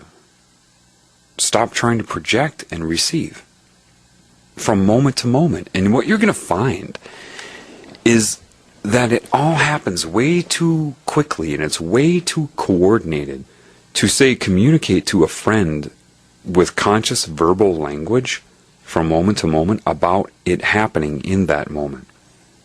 But I've come into contact with plenty of people that were kind of psychic, and when that happens, because I've expanded now and I've kind of awakened in this process, a lot of our communication is just yeah, nodding, yeah, because it's instantaneous understanding. You're just psychic with one another. I've had a lot of psychic interactions. And then I ask them, are you getting it? They're like, yep, you can't really put words on it, can you? I'm like, nope. Believe me, people, this is real. But it's not like some new upgrade. This is how you used to be. This is just normal. This is how every animal is. That's why I get a kick out of humans thinking they're the superior being. They're the only ones that don't know this, that can't take advantage of it because they've been disconnected. So you rely upon the mind's calculation and perception. And because you're not consciously aware of the communication from the larger scalar reality, you're not aware of the corruption or the neuro-linguistic programming. People may try to teach that. You can have somebody use that in practice, but they'll do it differently. Maybe they'll work with belief systems. So they'll say a few things in sequence to give rise or potentially give rise to a certain type of thought bubble, and then predict that and then anchor it, trying to mimic what normally occurs. Now, when a demon's doing it through a person, they're psychic, so they're not so much predicting as they are reading your mind and anchoring it that way. That's how they work, man. you've got to understand, if you sit there and focus on demons, then you're going to bring that to you. Some of us that are part of this wake up, we got to deal with it. Okay? I've got one connected to me that's constantly communicating with me, infusing into my perception psychically. It's not as hard as you think. You see, what is psychic communication? Like if other entities want to put something into my head? Well, right now, for example, you have an auditory field around you, right? Maybe you have various sounds occurring in your room. Maybe you have a fan on, there's a TV in the different room on, which I would turn off, but, just different sounds going on. And you also have my voice, right? So I'm injecting my voice into your auditory perception. I'm adding to it. And you're decoding it and interpreting it with meaning. All right, well, psychic communication is the same thing. It's the same thing, except it's not utilizing your sensory apparatus of the eyes or ears. It's just injecting it directly into your brain's perception. But it's the same thing. It's the same communication. So I can look at something, right? They started using written words, like looking for subliminal messages one night, and it was really getting late. It was like 3 a.m. and I'm like, my eyes were getting blurry, and then it just manifested right on the picture. 3 a.m. eyes, go to bed. Objective reality. It stuck. It stayed there on the picture. People say, well, show me that picture. Why? For you will say, oh, you just did that yourself. There's no point in that. See, this is what you need to know, and why I wanted to introduce you to the concept of subliminal messages first. But it's not just Photoshop, people. It's etheric. They can psychically put words on things. It does it all of the time in front of me. Literally, man. That's why people be like, this is a matrix. It's well, no, it is illusory, yes. But you manifest as much as they do. It's just your beliefs that you can't that keep you from being able to do so. And right now, anyway, if you're not strong with the Spirit will keep you from being able to do that, just for safety. The Spirit will start to activate that ability in you when you start to connect to it. With me, it's touch and go, because remember, I have entities all over me, so if I'm weak with the Spirit, or they're, doing their cycles of trying to break my will or whatever, I'm not going to be manifesting very much, because if I could, then they could influence that, like they do to all of you anyway. Do you understand this consciousness plays a role in your very creation of your reality? So love will overcome that, and the beauty of that is when love overcomes their control of your manifestation, love will manifest out of love. And it's not going to hurt anybody. Do you understand that? So I can manifest out of love. And that's not going to hurt anybody. But I can't just do it, like it's just hard to explain. A lot of this sounds crazy to you right now. I understand that. A few years from now, it'll be a different story. Psychic communication is like the Jedi mind trick, except you don't speak it out loud. For example, if they want to put a thought in my head, they do it thinking of my voice. How hard is that? They just imagine my voice, and from the first person, I want to have cereal right now. So they'll think in my voice, in my head, I want to have cereal right now. Of course, their thoughts that they put in my head are much more sinister. But that's how you do it. You see, once you start to get a grip on that, once you start to learn to play that guitar, you start to recognize it. You start to say, okay, all right, so I'm still alive here, and I'm still me. You start to realize if I'm not thinking in terms of love and the Spirit, then people tend to torment me. Like I said in The Healing Begins Now, like anybody can be an agent. Yeah. They can start speaking to your negative ego, to push buttons, to try to attack skeletons in your closet, right? Connecting to the Spirit is very liberating, because one of the first few things it will show you is that it can read everything in your mind. So it's kind of stupid to lie, because, yeah, mankind may judge you, but the Spirit already knows people. It already knows. You'll see when you go through you'll know why Christ would say something like, "Forgive them, they know not what they do." Because he knew these things, all right, that their minds were being controlled. Even back then, yes. What do you think that whole thing was about? You can't do this without the Spirit. You can't. And that's what Christ would have been talking about as well when he said either you're going to build your house on a rock, which is love of the Spirit, the creative Spirit, or sand on the beach. It can be washed away.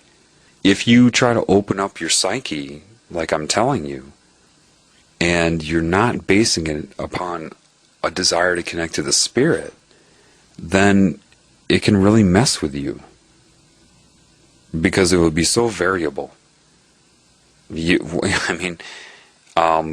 thing you know, your own family members are taunting you. It's all dual meaning. Remember I told you about the scenario of two students getting alcohol, right? And then I said if you're psychic, you can change the meaning as you go. Next thing you know, everybody around you is coughing and clearing their throat and reaching up, touching their nose in response to your thoughts. And if you don't know how to control your mind, and you start thinking about negative things or consequences or this is going to happen, that's going to happen, then any entity attached to them, if you're trying to wake up, will anchor the negative things. If you're unaware of that, you'll attribute it to maybe it's your own father or maybe it's a friend and you're going to get mad at the friend. Well, hold on a minute. You seriously need to understand something. It's not your friend's fault, and their conscious mind is probably unaware of it.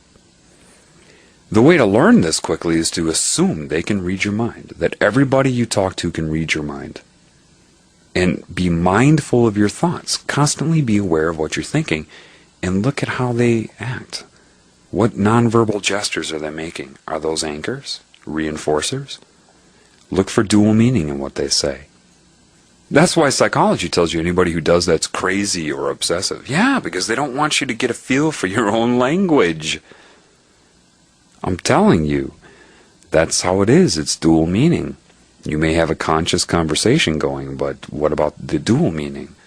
I look at the guy with the pizza. There you go. But it was really speaking to the thoughts of the other guy.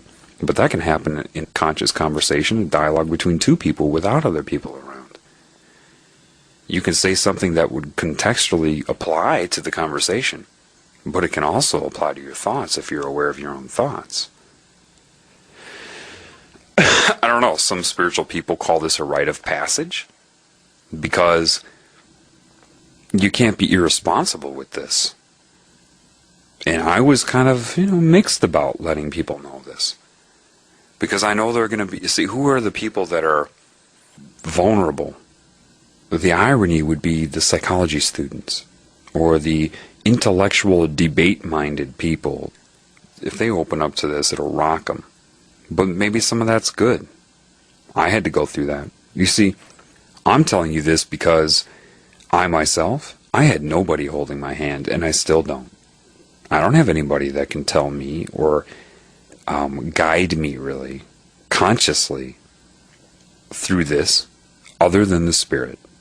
The creative Spirit does it. It does a wonderful job in its way. But no person is holding my hand through this. What I'm doing for you is kind of holding your hand through it. I'm telling you what to expect and how it works. And I had to go through all this. I didn't look it up somewhere. I'm not regurgitating this stuff to you. This is my learned understanding with a strong foundation from the ground up. Through the experiences, the ups and downs, the trials and errors of it. I'm not a simple-minded person. When I tell you that these things are happening, it didn't happen once or twice, and I'm like, oh, this is what it is, and then I come to you with it. No, I've been going through this understanding for over a year.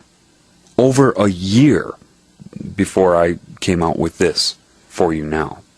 To make sure that I understood it as much as I could before I told anybody about it. This is like the Earth's normal response to an infection. And it has to get the word out. The truth then, if you haven't figured it out yet, is that I'm you. See, in your mind, You have blockages to your own spirit, certain scars and shame and guilt and belief systems. It's not that your spirit isn't there, you're not allowing it to influence your mind. You're just not doing it, you're not allowing it. So, it's not going to give up, it's going to come to you through a different route.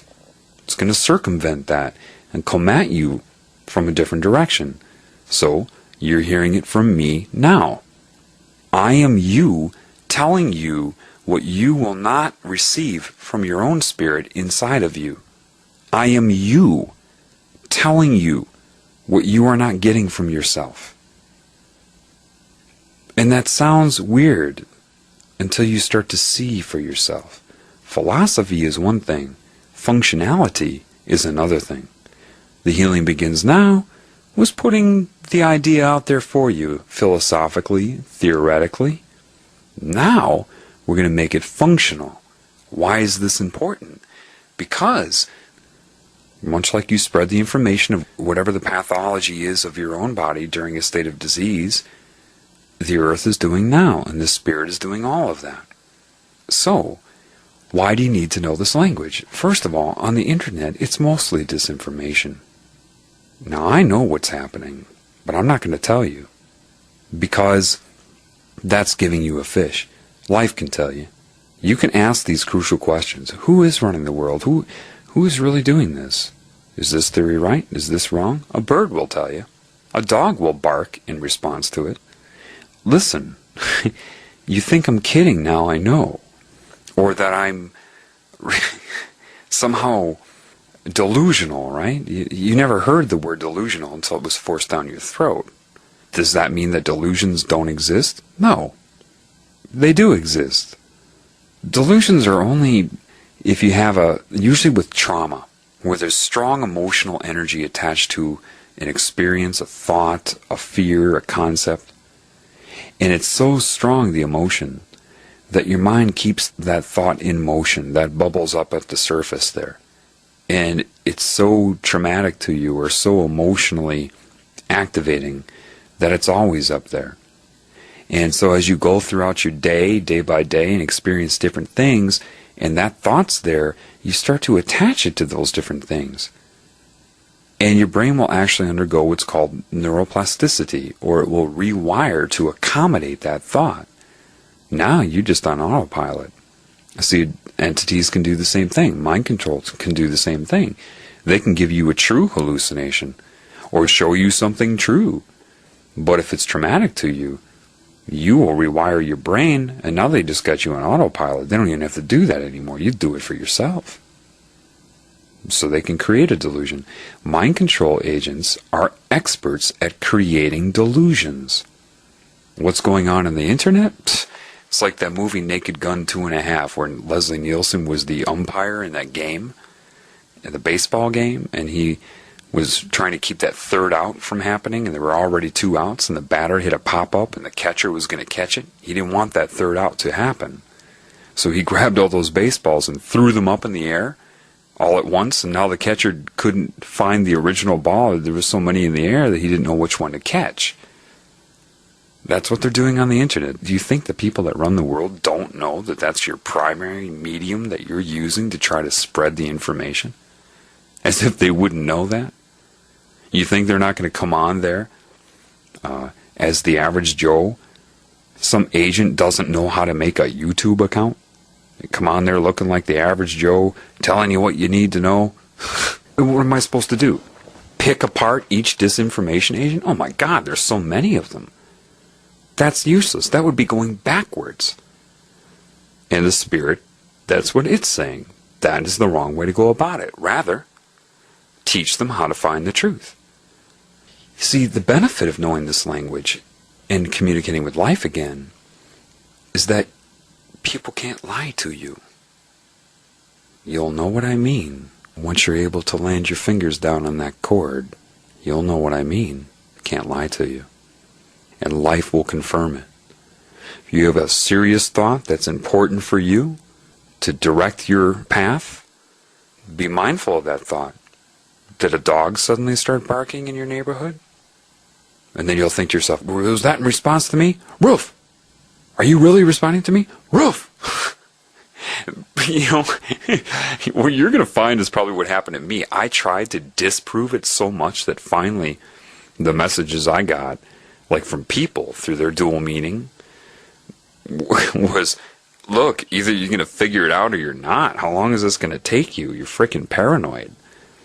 Because I wouldn't believe it.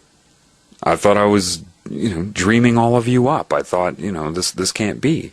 And finally there were certain people, through their ego, the larger mind said to me, how long is this going to take you to realize this is really happening? And it's normal, and this is how life communicates. Either you're going to figure it out or forget it, was basically what I got. I'm like, all right. So I went with it. I mean, I'm serious, man. You can talk to animals. I got to know my cat because of this. My cat can read my mind. And even my cat was, after a while, stopped responding to that. He's like, same type of response in the way that we talk. Look, are you stupid? I'm showing you that I can read your mind. It's not hard. We all do this, that type of thing. I'm serious, people. That it worked out. Smack your tail once for yes and twice for no. And I didn't even have to speak out loud. I don't have to speak out loud. He can read my mind. And I learned a lot about my cat.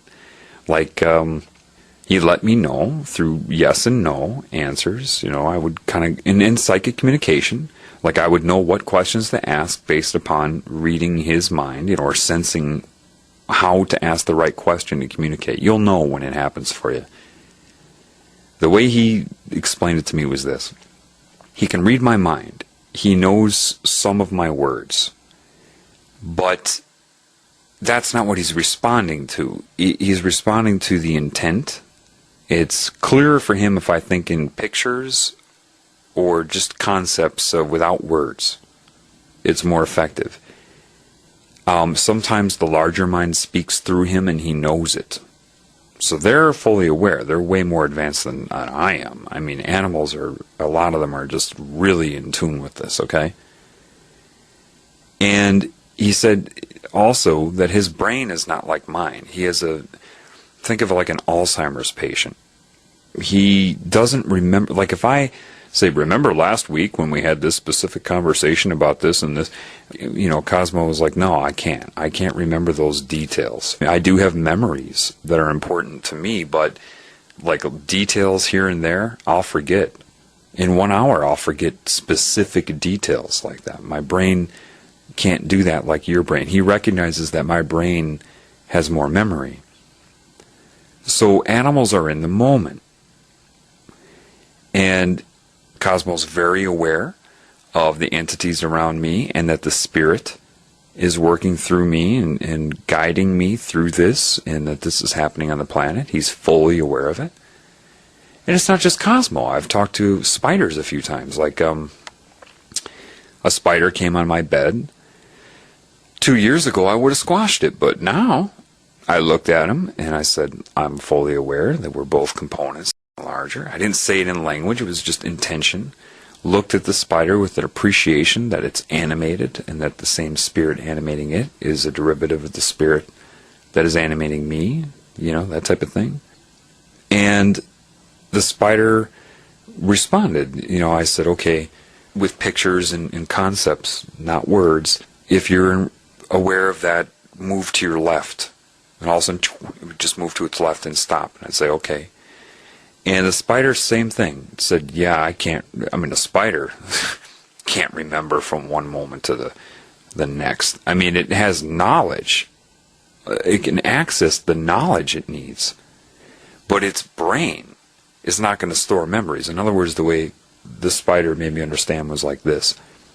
It said, okay, well, if I say, remember me from yesterday, how we got along, it's not going to remember that.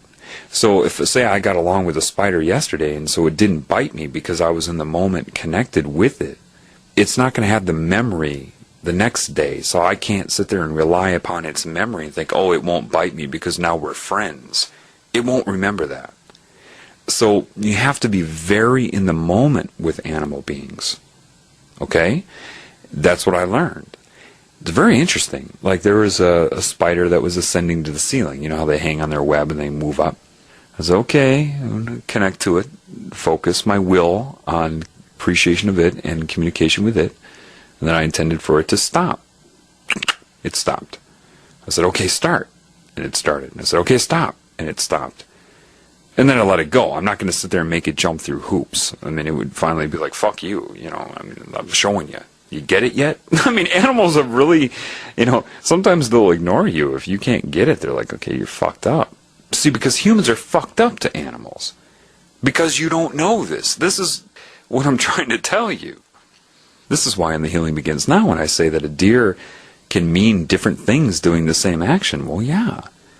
It's this type of psychic understanding that you work out in the moment with the animal. Once for yes, twice for no, whatever.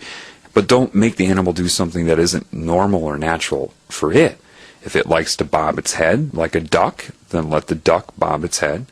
Ducks do that. I communicate with birds all the time. Deer like to flap their tail or stomp or lower their head and bring it back up. You don't need to speak out loud. In fact, the less speaking you do, the better. And you don't have to sit there and meditate. Just do it. If you try to focus and meditate, you can actually inhibit yourself. Inhibit the flow. Ironically, but it's the truth. Like playing a guitar. If you try too hard, sometimes you can screw it up. Anybody that gets into the zone, you hear about the zone, suddenly it's like your hand's playing the guitar all by itself. You're in a basketball game and suddenly you can't miss your shots. The zone. Well, this is what I'm talking about. This type of zone. The other day I was taking a shower and I opened up the curtain to take a shower and there was a spider sitting there. Like I said, 2 years ago I would have squashed it. Now I just calmly was patient. I intended through pictures that water is going to be coming out. I didn't want him to get hurt or killed, so he has to get out of the bathtub. Then I waited. I was patient for him to sense my energy and all of that. And then finally he just got up and went right in front of me and went to a wall right in front of me. But it was just, you know, a little, the outside of the bathtub, and stopped there. And I said, that's fine, as long as he was out of the bathtub. And then I went in and took a shower. Animals will respond to you. Can a spider tell you what's going on in the world? Yes, because of scalar reality. If the larger mind wants to communicate through the spider, it can.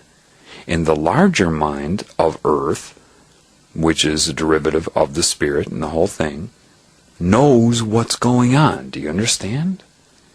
So when I say you can get the truth from a duck, from a deer, from a frog, from a spider, this is what I'm talking about. The larger consciousness of the planet knows what's going on. On the internet, you're hit with 10 millisecond flashes to program your mind. I made this video called The Walking Stick. I had my picture on there. They put freak under my left eye. It was so obvious. F-R-E-A-K. And that was it. You know, I tried to show my picture to be diligent for people, but not if they're going to do that.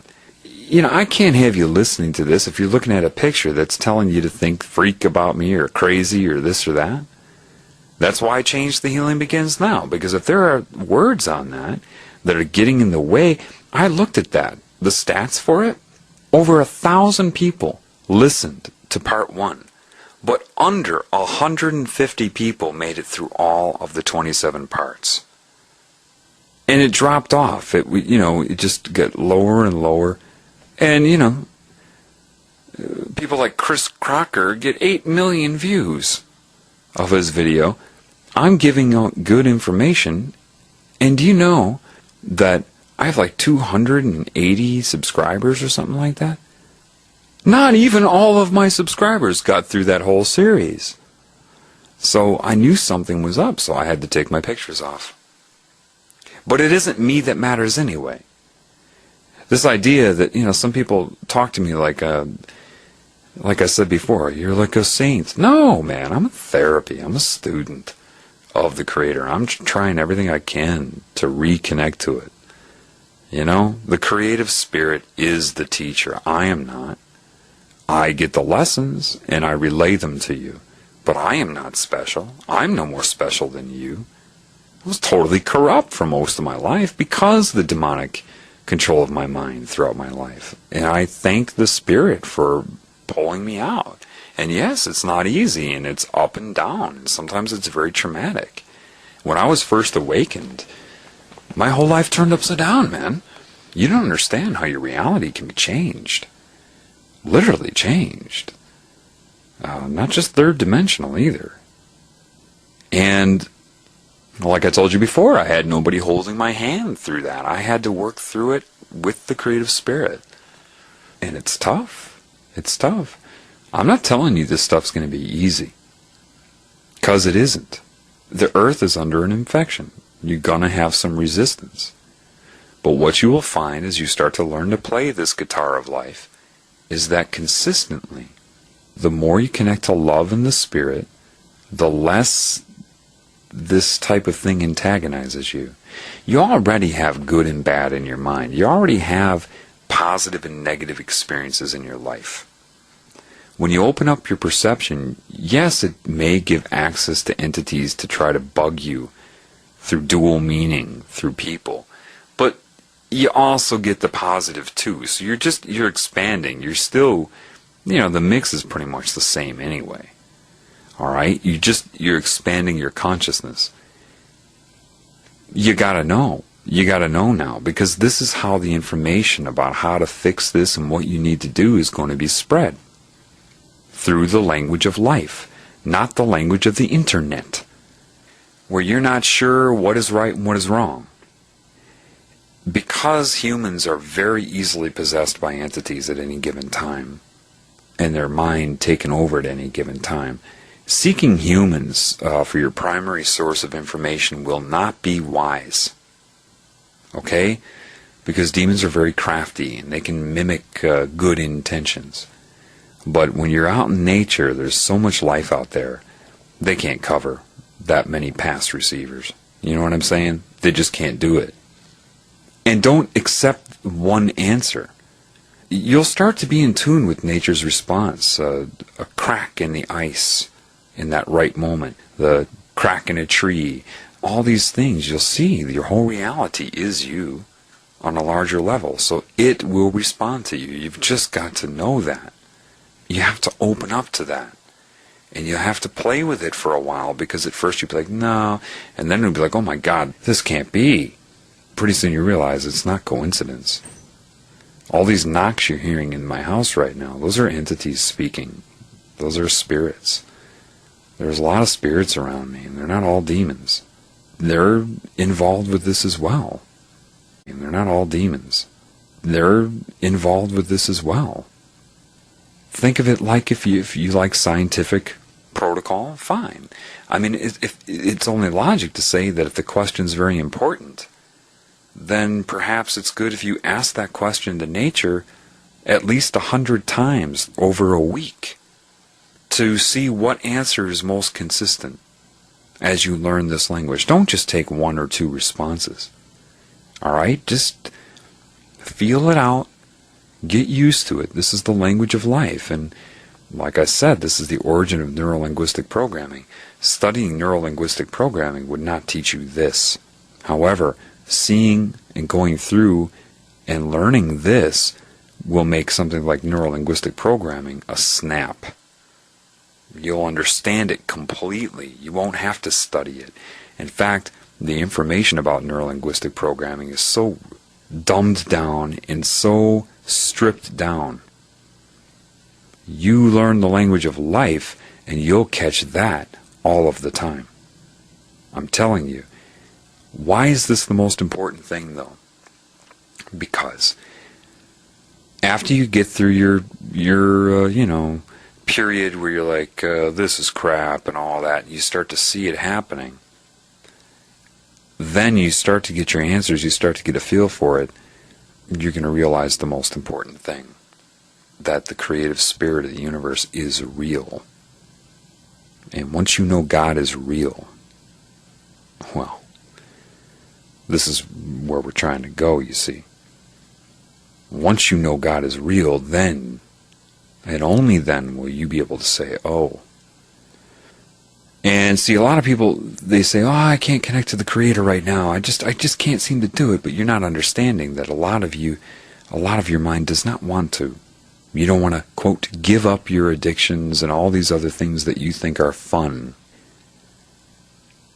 Most of them illusion. You can't see it yet. When you get the evidence you need through learning this language, then you'll say, like I did a year and a half ago, okay, I'm on your team. I'm on your team. What do I got to do?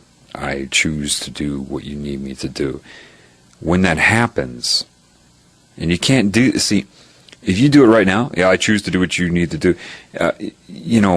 God knows your whole mind. And if there are parts of your mind that are disagreeing with that, then it won't do it yet.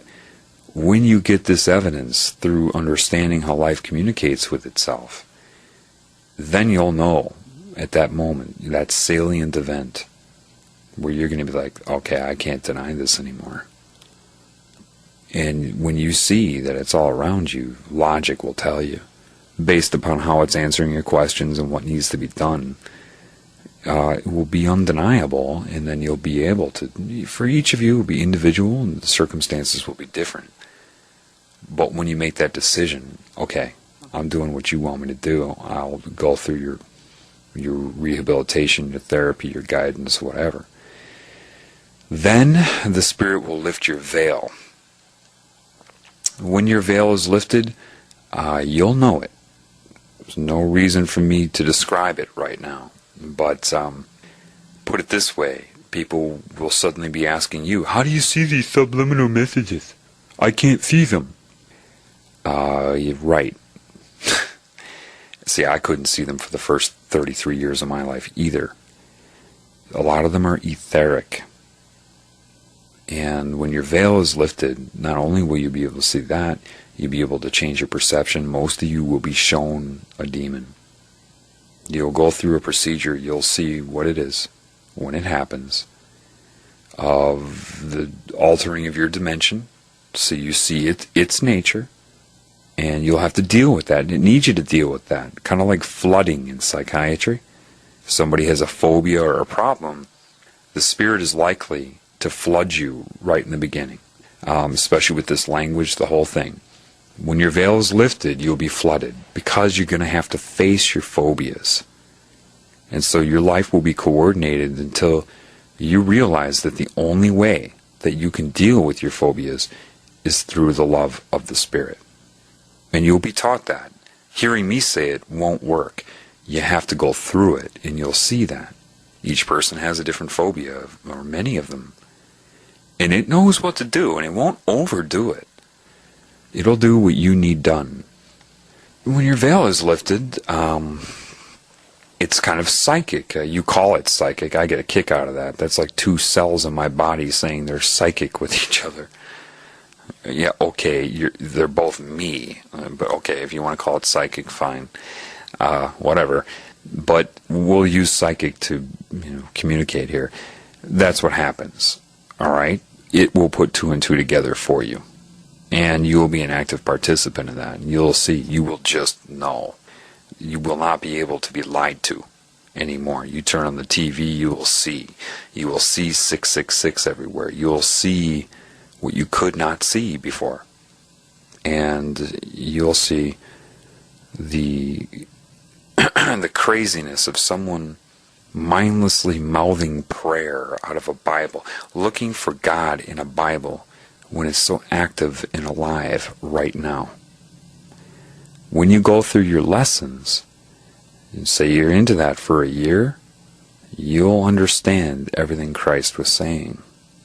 You'll understand it so well, at least I do, it's almost like you're saying, yeah, that guy got it. And you'll see that, a lot of things were omitted. There's a document someone sent me recently, like 3 weeks ago, that I read for the first time. I haven't really read much of what Christ was talking about, because I was getting the lesson from the Creator, man. I stayed away from that, really. But it was called the Talmud of Emmanuel, J-M-M-A-N-U-E-L. And it's some of the book of Matthew, I guess, and then other things. I felt like I was reading my personal journal All the things that I knew they were hiding in the Bible were in this. I was reading in an Adobe Acrobat reader, and it would have different sections. You only see one page at a time, and sometimes he would get questions from people. And these questions, you can tell they're just from people that their veil has not been lifted. They're just not connected. They don't have eyes or ears. And they're like asking him these questions, and I'm just thinking to myself, oh man, these people, they just have no eyes, no ears, and they're just, what a joke, you can't even answer that question the way they're asking it to be proven. And I'm like, what did he say? And I scroll down, he's like, you have no eyes, you have no ears. I'm like, oh my gosh. Because, once you're knowledge, you need to be prepared for this. When the Creator lifts your veil, your intelligence is going to skyrocket in a lot of ways. As far as your awareness and what's going on, it will make it very difficult for you to try to communicate with the average person, because their questions will be so crude, even though in the mainstream they're considered academic and intellectual. You'll see people try to use words that they think are smart and how they structure their sentences and following these protocols. Pretty soon they'll just be like an open book to you, and you will become tongue-tied, because the knowledge that you will have will be so far above what they think is knowledge, being a, quote, intellectual, that you won't know how to deal with them. All I can tell you at this point, I tried that, it just always turns into arguments, because these people refuse to connect to the spirit, or they think they are. I don't know, but it's like I'm talking about apples, and they interpret it as oranges, and then want to argue with me and say, it's not oranges, it's pears. You prove to me why it's oranges. Well, I'm not talking about oranges or pears, buddy. I'm talking about apples. And I can't talk about apples in the language of oranges in debate against pears. I just can't do that. I'm telling you, I keep coming back to this. Discrediting? Will they try to discredit me? Sure. Of course, man. Why do you think I keep telling you, don't seek me for the truth? If they make you hate me, and you attach everything I'm telling you to me, well, they've just programmed your mind now, haven't they? Now all the truth I've told you, it's linked to me in your head. I told you, it's linked to me in your head. Why do you think they discredit in the first place? I'm telling you, I'm not your teacher. The creative spirit is. Let's see them discredit that. Especially once you learn this language, it will be undeniable. And once you fully start to connect to the spirit and work with it and learn to play that guitar, forget it. They're not going to discredit it. Demons may do that through people. They may use the neuro-linguistic programming that they use, but animals and nature and life, and if you're smart with your questions and ask the same question over a period of time and get many, many answers to see, you'll see. All right? You must look at what I'm doing here. I'm not taking the credit for any of this. Do you understand that? It's the creative spirit, and I'm a happy student. I'm a patient man. I was fucked up in the head my whole life. I admit that, and it's correcting that every day, and it's a struggle, but I'm happy about that. Very. What I'm trying to tell you to do is seek the creative spirit. I'm not trying to formulate some group, some cult. I'm not asking you for money. I'm not telling you to become a portal for a demon. None of that. I'm telling you to seek the spirit. Where is the spirit? It is both inside of you and outside of you. Scalar reality. If you seek only outside of you, you will fail. If you seek only inside of you, you will fail. If you seek inside of you and correlate that to what's outside of you, you will succeed. If you do it in a loving manner. Because that which is truly inside of you, underneath your ego, that is you, is of love. Arguing and debating and trying to memorize facts and figures, it's not going to help. And that's why it's very important that I tell you these things. Why do you think I'm not pumping Alex Jones or telling you details about this and this and, oh, the Illuminati did this back in 1930? Now forget that, man. Why do you think I'm not talking about 9/11? I'm not going to tell you about 9/11. Nope. I will tell you, just like Leslie Nielsen throwing up all those baseballs, you must ask yourself. I'll tell you what, do what I'm telling you to do. Connect to the creative spirit. Before you can do that, you're obviously going to need proof of its existence. Learning this and how to communicate with life is the best way I can lead you to that. All right? And then you go ahead and ask the squirrel in the backyard or the bird, what is propaganda and what isn't? What do you need to focus on and what don't you need to focus on? You think God can't communicate with you? You think it won't be able to effectively put in your mind what you need to know and use life to do so? Love its other creations. It's time for you to learn from them. It's time for you to learn and become humble before the Spirit and all of its creations. Meaning, you're going to have to be able to become humble to a bunny rabbit, to a squirrel, to a deer, to a bird, and admit to them that you're insane. You may have a larger cerebral cortex, sure, but you must humble yourself before God's creations that are connected to God and thrive off of God's spirit and love. Humbling yourself before them is to humble yourself before God. Humbling is not getting down and bending over and taking it up the behind. It created you. Humbling means knowing. Knowing. Knowing what? You'll see. You'll see. Deep down you want something that knows all that you don't know. And it will always be honest with you. You won't have a problem taking direction from it. Because it's not an issue of having a problem with authority. This is an authority. This is that which creates everything, man. Without it, you would not be. And it created you so that you could have free will, your conscious experience. Like I told that girl tonight. I said, it's interesting. Because of my awakening and because of what I'm going through, I know why we've talked. I know the reasoning behind it. She understood that too. I said, but you see, we also had a conscious conversation. We had an individual experience that happened at the same time. It's my choice if I want to focus on the conscious conversation or look and see the deeper meaning of how it's coordinated. I told you in The Healing Begins Now. You can see yourself as the floating finger if you want. You can see yourself as the right finger, the left finger, all at once. That's your choice.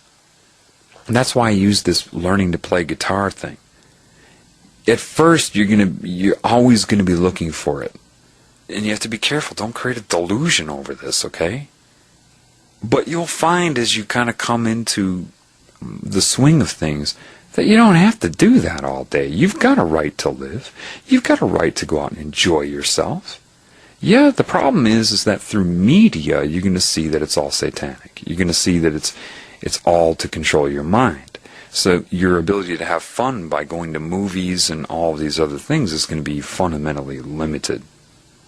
But interacting with people, socialization and activities and all these other things, that's part of life and expressing living. And the more active that you are, the stronger your spirit anyway. And you don't have to sit there and read into what everybody says all the time. First of all, you won't be trying to do that once you learn how. But you don't always have to be focusing on that. That's your choice. You know what I mean? How many questions can you have? There are crucial questions. But you need to learn to try to take control of your mind back. And be disciplined with it. And turn it on and off as you want. You can sit there and talk and have a normal conversation. Sure. You can look at it after and see what it was from a larger perspective also. I'll tell you, when you connect to the creative spirit, your life will become anything but boring. You'll have more interaction in the woods than you are used to having with all kinds of stimulus. Right now, when I say get off the TV, most people don't. They're kind of maybe believing that it might control your mind. Yeah, wait till the Spirit lifts your veil, you'll see why I didn't bother telling anybody. Some things you just need to see, man. When your veil is lifted, magazines are going to look a little different to you. Now, I took baby steps with people, the subliminal messages. That is nowhere near the reality of it. But I'm not going to get into that. The majority of people are completely mind-controlled from the subconscious, from moment to moment. They don't even know it. They don't even perceive it. So, as you wake up and come out of the state where you were mind-controlled, it will be, rough waters for a while. Expect that. But you must build your house on the rock, not the sand. That rock is the creative, loving spirit of everything, the essence of life. Love is life. A lot of you will actually be scared of normality, that you're actually part of a spirit. Oh, this is traumatic. I think it's funny because I laugh at myself. I mean, I keep thinking of that William Shatner scene in Amazon Women from the Moon. They're all beeping and flashing. I mean, because if you really open up to it, everywhere you look, people are giving you subconscious responses to your thoughts. And I can see certain people going through that and just like, but that's when you try to recalibrate. And I'd say pray to God, but that's not the way to say it. Most people don't know what prayer is. You don't have to mouth words, man. You just have to focus on why you love. Now, the biggest block to God is guilt and shame. That is the huge one. You're in a situation where they've got you duped into this reincarnation cycle. You get entities and mind control manipulating your mind to do things your spirit would never do. I don't care if you're a serial killer on death row right now. You didn't do any of that. You'll know when your veil lifts who is really doing that and how they're doing it. Forgive them, they know not what they do. Yeah, entities, cancer, I told you about it, and healing begins now. That's theory right now. Wait till you see. Get rid of your guilt and shame. Some of the most loving spirits are hit hard early in life to take away their self-esteem, try to pervert them, corrupt them, make them hate themselves so they can tabulate everything. And you have got to understand your personality and your ego. You're like Russian dolls. You don't just have one body, really. You're like a body inside of a body inside of a body. Well, the body, the energy body inside of your body right now, that's where your mind is. That's where your ego is. People say, no, that's in the brain. No. The brain's kind of like a radio receiver. A radio receiver receives the signal. And so it may process that signal to carry out functions in the body or interpret it and kind of coordinate your mind with your eyes and ears and tongue and nose and your physical senses that'll light up on an MRI because of that. But your mind is not in the brain. Even if the brain lights up during certain thoughts, it is a conjugate to your mind, but that is not where your mind is. So, when your energy body leaves your body, your mind is there. The trick is they dupe you. They either come to you as God and tell you how bad you were, and don't tell you that demonic entities did all that shit through you, and then give you this ultimatum. Well, now you have to reincarnate to learn your lesson because of this, this, and this, and now you must suffer all of the things that you did. And they never tell you that it was a demon doing it through you. So now you become a victim. Do victims tend to become victimizers later in life? Oh, yeah. So now they got you again. And the idea is to keep you in this cycle, to break your will over time. I've told you about that in The Healing Begins Now. So you need to know for yourself rather than hearing some guy like me tell you. Okay? Learn this language to life. I know this was a lot to take in. Again, I know. But this is what any spiritual elder knew. And let me give you a little hint. Time is not a factor. For example, you could watch a video of something that's like 5 years old, 20 years old, and that channel is open. In other words, a lot of people weren't psychically trying to talk to that person on the video. They'll respond to you the same way. This is how I learned it, man. I had to go through it. Reach up and touch your nose, I would think, and they'd reach up and do that. Grab your left earlobe, they'd reach up and do that. They'd run their hand through their hair. But they won't jump through hoops for you. It's like either you get it or you don't. That's how I learned that demons were controlling women in porn, while their spirit was in bondage underneath.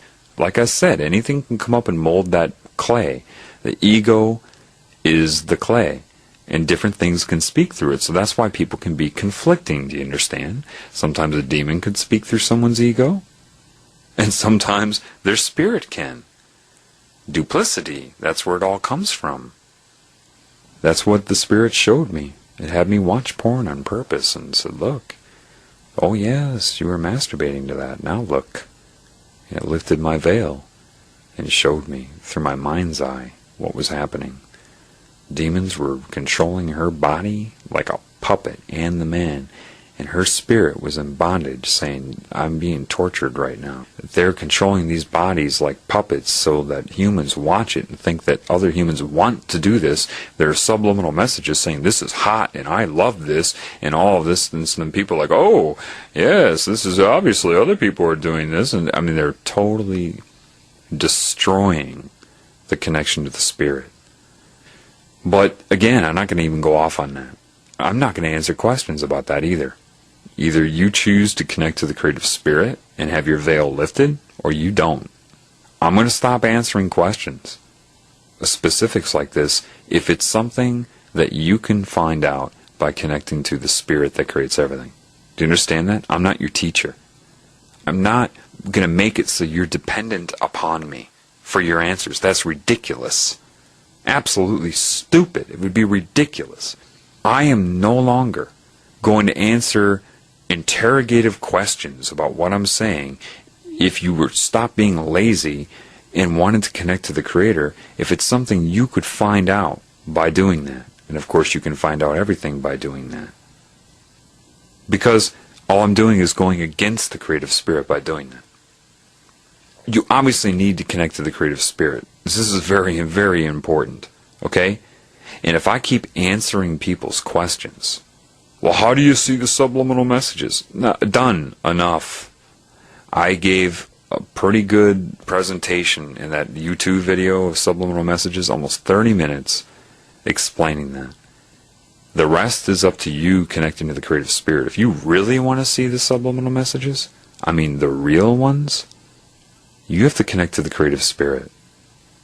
Read the Talmud of Emmanuel. Now, even though there's some disinformation in there, even Christ said in that, they will try to call me God and take my teachings to promote their occult practices. That's Christianity. He gives the credit to the creative Spirit. And if you're hooked on religion mind control, then Christ gives you an out. He says, denying me will be forgiven. Denying the creative Spirit of life will not. He gives you an out. So if you think that you need to accept His name, which you don't know what it was anyway, as your Lord and Savior, first of all, that's worshiping the dead. His personality was not your Lord and Savior, and He was claiming the whole time. Ironically, I can't believe I read this like 3 weeks ago. I felt like I was reading my journal. He didn't take credit for it either. He's saying the same thing. People say, what do you think? Are you saying you're Christ? Oh my gosh, you're not getting this. No, I'm saying we have the same teacher. Why would the truth change? You heard that soon you will all be as He was. That doesn't mean you're going to have His personality. That means connecting to the creative Spirit. It's available to all of you. Do you understand that? And He said, He's not special. Not without the creative Spirit, He's not. If you want to call it Father and, the jargon used back then, fine. But he talked about the Creator Spirit. And he even said, any group that calls themselves God's children, that's ridiculous. And I had been saying that. I mean, that's to be God's chosen ones? No, that's a cancerous. Anybody who says that, any group who thinks they're better than other life, when Christ wouldn't even think he was better than a spider. That's... When your veil's lifted, there will be no more questions. You will know who is doing what. You will know. And they cannot discredit other people. Because the truth is, the answer is right in front of your face, and it always has been. You're just under mind control to not see it. It's kind of like cloaking them. When the creative spirit lifts your veil, you'll know, and it will be very emphatic with you. This is why you need to know the true language of life. You need to connect to the Creator Spirit. Then your answers will be revealed to you. All that was hidden will be shown to you. It's more than philosophy, man. I mean, I'm talking right now. Right now. Right now. And your frustration will be with those who are still living under a veil. It won't be your inability to deal with it so much as the fact that others cannot see or hear. Having eyes and having ears means to be connected to the creative spirit and to know this language, and you can only functionally use this language through the creative spirit. Then it will put knowledge into you, and you will know. You will just know. No matter how glib somebody is talking to you, no matter how strategic, even if they're using neurolinguistic programming, you'll catch it from moment to moment. You'll know. Now, one word of advice, okay? When you're dealing with humans and you're thinking, oh gee, I'm reading into what everybody says to me. Well, remember, that's your choice. You don't have to always be looking for it, and I'm not saying reading into it. But if you have a significant other or some sort of spouse that you live with or someone you're around all the time, please listen to this together. Alright, so you're not bugging them. If they don't know of this and you're sitting there and say, oh, you just said this to me and that to me, you're going to drive them nuts. And another thing, their conscious mind won't be aware of it. I got news for you. You'll think it is, because they'll be so precise in response to your thoughts. You'll think that it's a body snatcher or something. Some alien took them over and is reading your mind, or the demon's reading your mind, because it is so precise. You'll see you're not conforming what's happening to some sort of belief system and delusionally making it true in your mind. No, it'll be far too specific, and you'll know what I'm talking about when it happens, okay? But if you say it to their conscious mind, your spirit just told me this, or the demon around you just told me this, or an entity through you, or the spirit, the grand spirit, the total creative spirit just told me this, they're not going to know it. Not yet. Not until people repair a little bit more. But right now, their conscious mind will think you're absolutely nuts. So, if you're with somebody, or you have a partner that you live with, listen together so at least you're both aware of what I'm saying, so that you don't upset each other. And don't nag on each other all the time. Wisdom is not overreacting to everything that happens. If you're going to sit there every minute and be like, you just coughed in response to my thought, okay, when you start to learn this, maybe that will be interesting for you and you'll want to bring it up. But people, if you get a couple months into it and you keep harping on each other, you're not wise. You should have learned by now that it's just natural, just part of your existence. And you're going to go through stages. You're going to look around, and sometimes you'll start laughing because you realize that everything you look at is you on one level. And you'll see other parts of you arguing with themselves. It's like I said tonight. I told that girl that she meant me because she needed to get over the fight with her husband. I knew that inherently was put in my head. Because their argument, their tension, their anxiety has a scalar effect on the larger existence that we make up. And it's just that simple. It's not that you're looking at a mirror of yourself all the time. Often, it is the Spirit speaking directly to you. Learn this, be diligent with it, and then you will see proof of the Spirit. That will give you what you need to feel comfort and confidence and knowledge of it, to rejoin with it.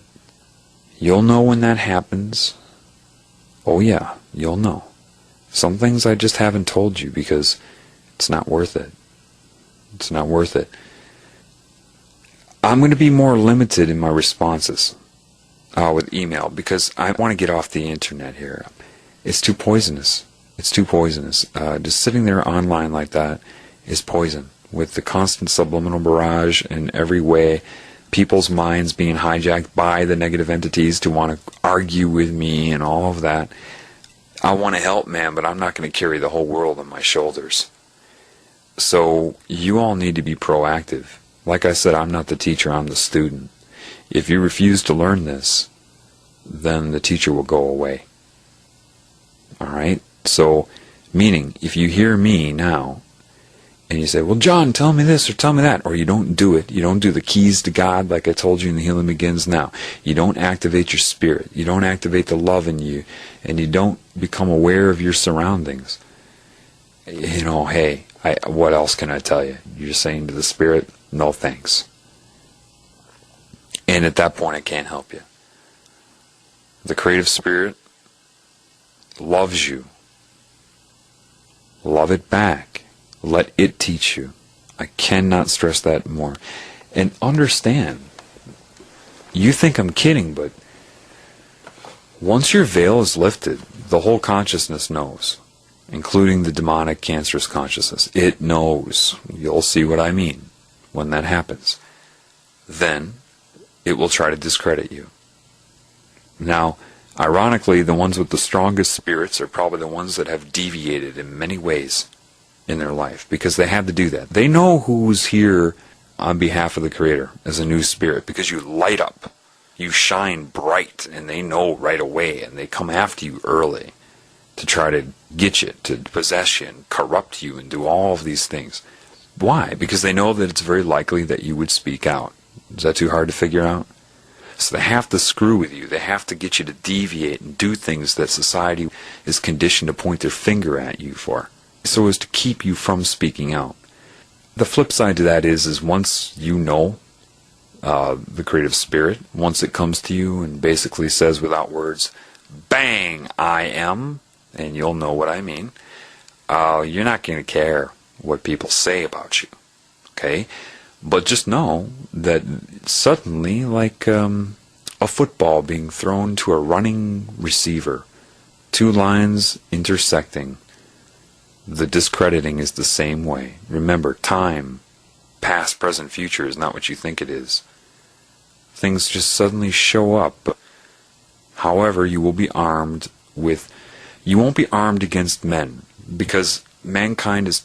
The majority is just under huge mind control. When you see it for yourself, you'll know what I'm saying. Okay? You can't keep them from discrediting you. You just can't. But you won't care. You won't care. Because one moment, one microsecond, with the powerful, commanding love of the Creator who says, I know you were duped. I know that they were doing it through your mind, and your spirit is innocent, and you're learning, and you're rehabilitating, and you've made that choice with me. It is my opinion that matters. Do not worry. Just don't turn from me. It will have your back, and I'm telling you, to have God have your back, that's not a bad deal. You hear what I'm saying? Forget what people think of you. You've heard it before. He who is free of sin cast the first stone. All right? It's the insanity that has been created and stirred up in humankind. Forget what they think about you. Just love the creative spirit. I'm telling you.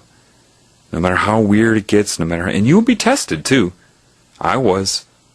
Things might be allowed to happen to you. And you'll find that you'll seek answers. When I was first awakened, it was quite traumatic. I tried to handle it. I'm going to buy tourmaline, and I'm going to buy this crystal and that crystal and orgone. Yes, I've tried orgone. Didn't work. The whole thing, man. I need to talk to a psychic. I need to go see this or that. Why are you going through all that? Why is it allowing you to go through that? Because you're going to find there's only one way to deal with it. Over and over, no matter how variable the circumstance, there is only one way to deal with it. The creative spirit of everything. And so, things may be very uncomfortable at times, but you'll see why it's necessary, because you need to overcome this reality. If you are dependent upon the positive opinion of you from mankind, then you are incredibly vulnerable to their negative opinion. Do you understand opinion? Do you understand that? Because if you are hoping to get positive approval, a fan base, people that love you to define who you are, then their hate for you will also define who you are and where you go. Rather, detach from both, love the creative spirit. That means you will appreciate all the creations anyway and love them in the moment. But you should not, and never ever should, need their approval to define your creation when they did not create you. The creative spirit did. And it's active now. Things are going to change. I'm doing everything I can to guide you to it and try to protect you by keeping you away from this organized religion. However, I don't know if Christ existed, but a lot of the things that he said, you are going to find out for yourself that they are true. You will finally understand the parables. And you will know that it's the lesson that mattered, not his name. Jesus is the way. No, his lesson was the way. If his name was the way, what were the lessons for then? Why didn't he just come and say, yeah, accept Jesus Christ, your Lord and Savior. Okay, thanks a lot. Take care. His lessons and his demonstration of integrity. He didn't die for your sins. He died because of them. To try to demonstrate that he loves the creative spirit of everything more than his own personal comfort. That's how beautiful the creator spirit is. More specifically, that's how beautiful its intentions are. The satanic cancerous consciousness is discrediting God by discrediting you. If you hate yourself and everybody else, and arrogance is not self-love, if you hate everybody, then that is the result of discrediting God, because you are God's creation. Your body may or may not be, but your spirit is. And if they convince you somehow to hate yourself because you don't know how mind-controlled you are, see, if you don't wake up and connect to the creative spirit, you will never be able to forgive yourself. You can't, because you won't know the incredible depths of mind control or how it works. The creative spirit will show you that. Once you see it, you will free yourself from guilt. When you free yourself from guilt, you free yourself from shame. When you free yourself from shame, then you can love everything you see. You see, freeing yourself of guilt and shame does not give you this mindset of, oh, I can do anything I want. Oh no. Quite the opposite. See, then you'll have love in you, and when you have love in you, you can't hurt anybody. And it's a battle. It's up and down. You will have bad days and good days, and if you have addictions, you will overcome them, get them back, overcome them. You'll struggle as you reconnect. That's just the way it is. You don't need 10 commandments. Not if you're connected to the Spirit, as that will just be normal. Now, opening yourself up to the language of life is going to be a challenge. But that challenge will come to you on purpose. Because your spirit is both inside and outside, part of reconnecting to the Creator is raising the spirit within you. That's where you confirm it with your own spirit, your own feelings about it. That's where you start to see where you're at in your lessons, in your therapy. If you're always relying on the creative spirit to come in and save you from the outside, when it's also inside, then you're not fully healing, are you? So you will run into situations where they taunt you. I can't even count the number of times where I've gotten threats here and there, and demons will speak to me through people, and I'm put into a situation where the creative spirit's just kind of sitting there. Let's see how you handle this. If you can't communicate with me on the outside, in the realm you're in, where else am I? Oh yeah, inside of you. Then afterwards it said, yes, okay, so you know that it's inside and outside of you. Your fears and discrediting all of my teachings to you right now will occur. It's a constant mind job. So part of your solidifying your connection with me is to see how you handle it when I'm not coming in to bail you out. Can you bail yourself out? The more you can do that, the stronger your foundation. And that's part of it, and I would expect it, okay? Fully expect that you're going to have up and down days. Because when you open up to this, the demonic element will try to take advantage of it. And some things are very scary. However, the love, when it lets you know, is incredible. Throughout your wake up and the lifting of your veil, you'll have lots of days where you just start bawling, crying your eyes out, not because of sadness. You only cry like that when the spirit just takes over your whole reality. You know, after you have a lot of severe lessons like that, then it comes back and lets you know. And it's so commanding, so loving, so able, that it just, you know, it's like, okay, I gotcha. You know, that type of thing. It's kind of spotting you. Does that make sense? Like a gymnast will have a spotter. Throughout your healing, it'll spot you. But it'll also have you try to do it on your own. Eventually, so it doesn't have to spot you anymore. So that you can do your gymnastics routine without a spotter. Then, that's when you have a full connection to the spirit. That's when you overcome your reality. That's when you overcome your dependence upon both positive opinions of you and negative contradiction to you.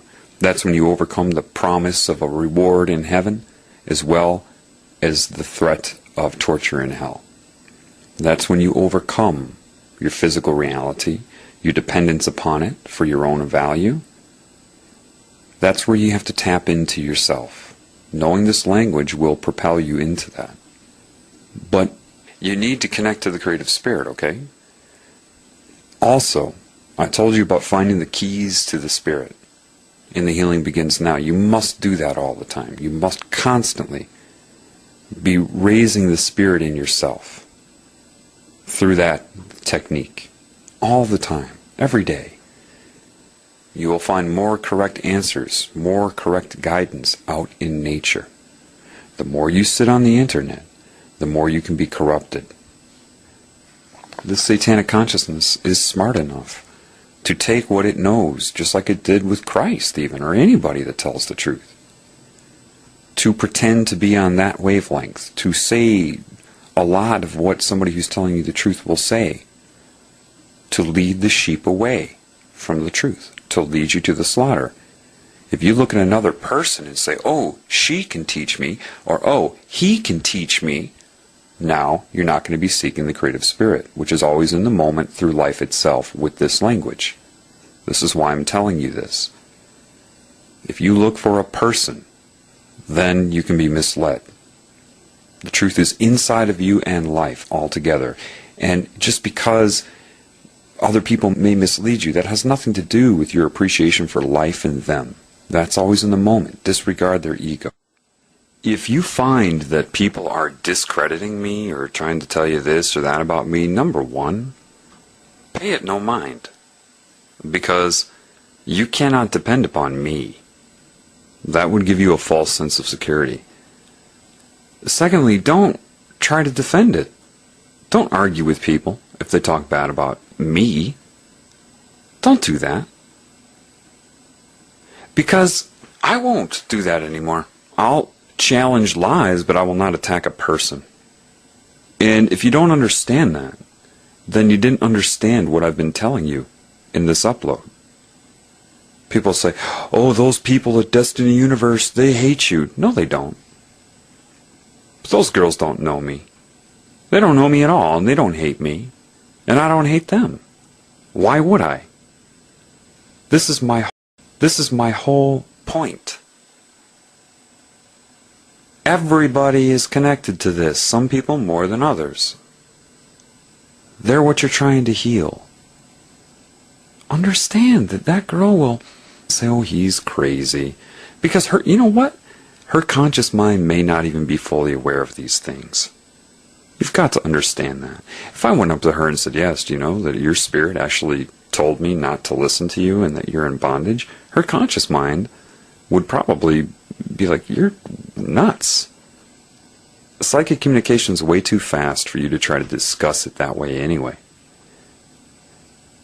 Just be mindful of it. Forget about that. Just, what do people need? They need to be needed. They need to be acknowledged. They need to be loved. Forget about their personality. Observe it. Have a conscious interaction with it, sure.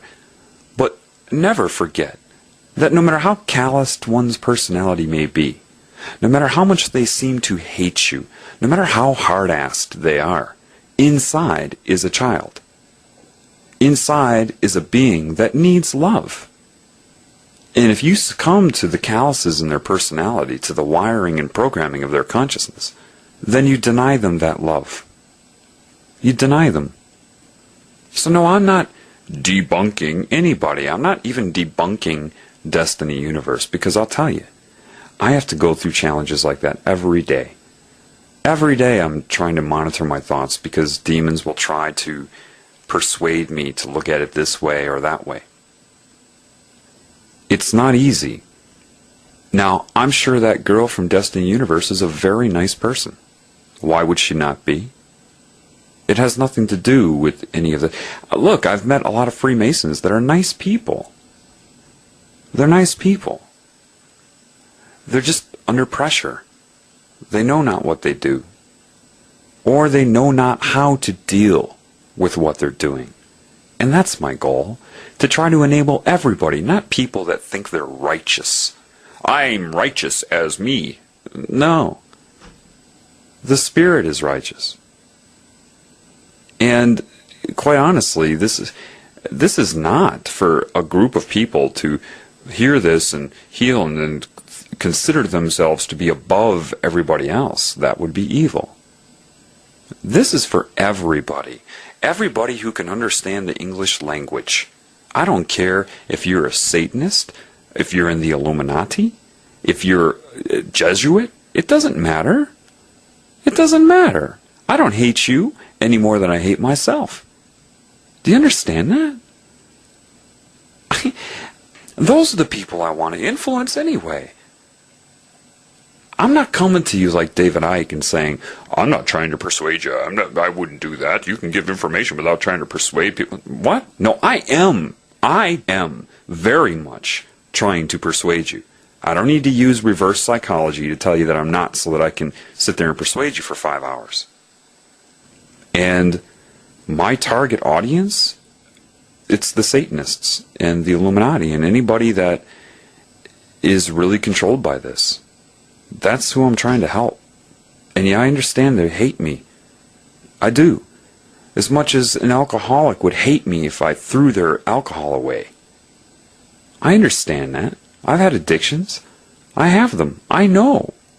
I'm not perfect, and they know I'm not perfect. Hopefully that will make me credible in their eyes, to see that I admit that I'm not perfect. And I'm not saying to them, I am more perfect than you. I'm saying, I'm struggling, man. I am struggling, but I found this loving spirit.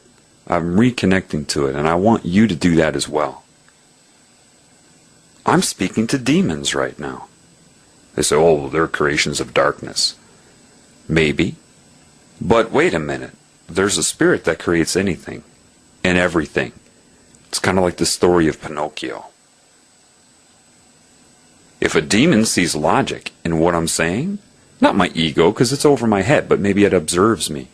Perhaps there's something inside of a demon that says, there's something to this. Don't think the creative spirit of everything can't transform that demon. But that is not your responsibility. No human can do that. And if you try that, you're going right into the spider's web. Do not try to argue with a demon or intellectualize with a demon. They're way over your head. They have access to various points of your mind all at once, and your dimension. You're over your head when you do that, and they will not be able to resist taking control of your mind. A demon can't resist that, because it's too easy. It's just way too easy. Your mind cannot withstand the demon. Your heart can, though. You don't necessarily know where this is going. You have to walk the path. But holding resentment and hostility, and that's why they'll come at, even after me saying this, they're going to try to prove to me that I hate them. That's how it works. That's how synchronicity works. There will be events now that will try to make me hate them. Well, my ego isn't infallible. That may happen for an hour here or there, but the truth is the truth. And as far as hating anyone, hating any group on this planet, that's just not fair. I think the original group that started this whole thing on planet Earth, look at it from a different way. What if the demons in this cancer consciousness descended upon Earth and found a human race the smartest one and upgraded them so they could be used, and those people had nobody to get help from? They would ask other species, other humans, help. No one could help them because it was the initial infection. It's not their fault. Not their fault.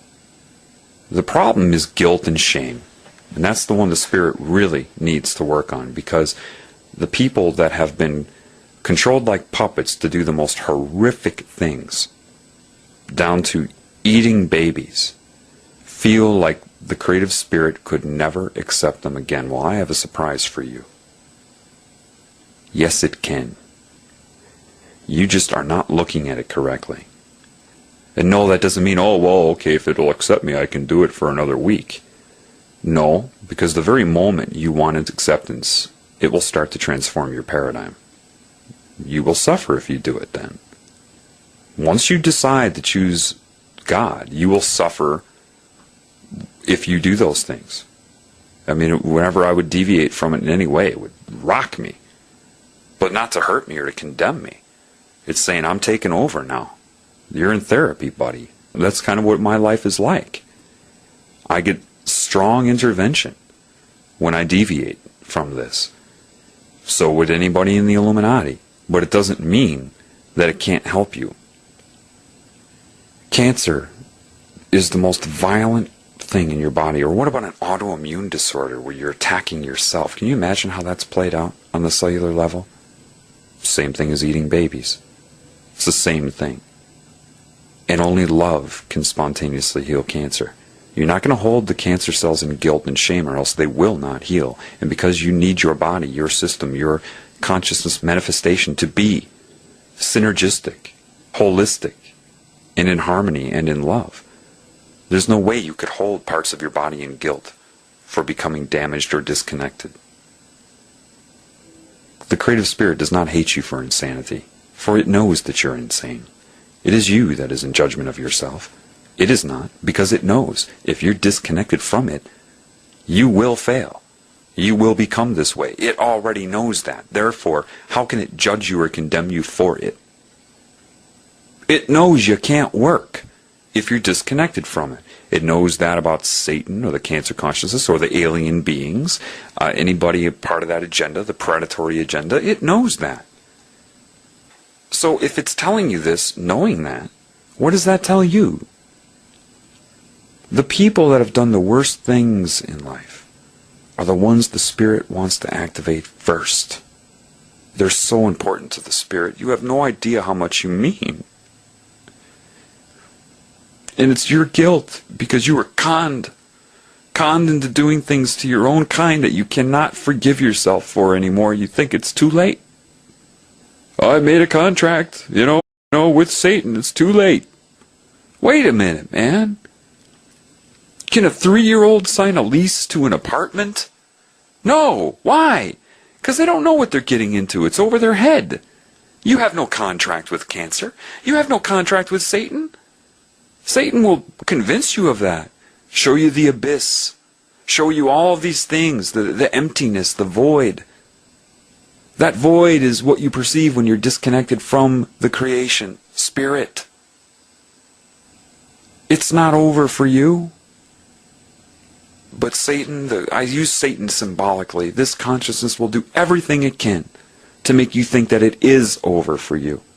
Look at what you've done. Look at what you've done. You do not have the spirit to connect to the creative spirit. Bull.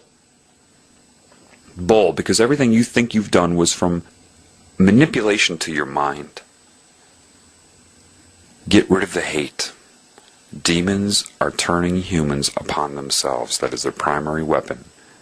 And blackmail is a huge one. Once you've done those things, they say, well, look, well, if people know about this, they will turn on you. And then you place your importance over the importance of the entire planet and the entire human species. You stand up to that, and the creative spirit will back you. I promise you, no matter how traumatic the process, it will. I don't care what you have done. Do you understand this? Let it go. It is no more. It is no more. Humans can't move on. Cesar Millan teaches you this lesson. The Dog Whisperer. You think it's a show about raising your dog, but it's not. Life speaks to you. He's trying to show you that if you take an insane dog that may have attacked all kinds of dogs and you put it into a sane pack of dogs, they see that dog as a part of themselves. That's the difference. They don't say there's a problem with that dog. They say there's a problem with us, with myself, if that's occurring. Do you understand the difference? So they rehabilitate an insane dog like that, even if that dog goes after other dogs in the pack right then. They don't sit there and put it in doggy prison, hold it in guilt until it's done and condemned forever, because they know that it is a part of them. Therefore, like how you view your own body, they will heal that dog. They'll successfully rehabilitate it. They may nip at it strongly here and there to keep it in line until they oscillate it to normality, to sanity. Then, when it's sane, they don't sit there and say, ruff, ruff, ruff, you know, last year you were insane, and try to reopen those wounds. When the dog moves on, done, over, finished. Can't change the past. Caesar is right. He says, but you humans, you just can't move on. Wink, wink. You hold each other in guilt and blame, and you reopen wounds. Could be a married couple. They're in an argument, and one of them was an alcoholic, but they had stopped drinking for 3 years, and the other one, if they can't win the argument, may say, but you were an alcoholic. 3 years ago, you drunk. That type of thing is this human insanity. Even if that person changed their behavior for 3 full years, they'll try to reopen the wound, to damage the self-esteem, maybe to win a momentary argument. It's not wrong. It's insane. You've got to start looking at all of the people as I, not them, or we, not they are bad and I am good. When you see a problem in society, you've got to learn through the creative spirit that that is a problem with you. If they have a problem, you have a problem. If you condemn them, you condemn yourself. Do you understand that now? Why do you think forgiveness is so important? Because they're you. They are you. And cancer tries to separate cells into me, me, me, me, me. That's predatory. Hopefully these things are starting to make sense to you now. Why is forgiveness important? When you learn this language, when you learn this way to communicate, you will have no doubt that they're all you. That you're all components to something larger, therefore. If you condemn somebody, or argue with them, or try to disable their ability to heal, you're disabling your own ability to heal. Also, when you see the connection, then you'll realize, sinning, if you lust after somebody, covet after them, steal from them, Who are you stealing from? You! You'll see it now with your own eyes. If there's a problem with the Illuminati, that means there's a problem with you. Don't look at them and say, them, those demon-possessed people. That's a part of you that's suffering from that possession, that infection. Don't look at Destiny Universe and say, them, those people trying to mislead me. No, that's a part of you that you need to love. So you have to look through their ego. Look at what's happened to you. You don't even need to know their mind control techniques. Just observe yourself. When you were young, 4 or 5 years old, you would meet another kid and be like, want to be best friends? You didn't have all of this crap in your head. You were open. You weren't looking at people like, I hate you and I'm better than you. No, kids, they get along, don't they? Babies are psychic. Once you learn this language, you observe a baby now. You'll see, when babies get together, they just start laughing together and all that. Yeah, because they're exchanging images and concepts. Even with their little brains, they're connected. You've got to get rid of the hate, because you're only hating yourself.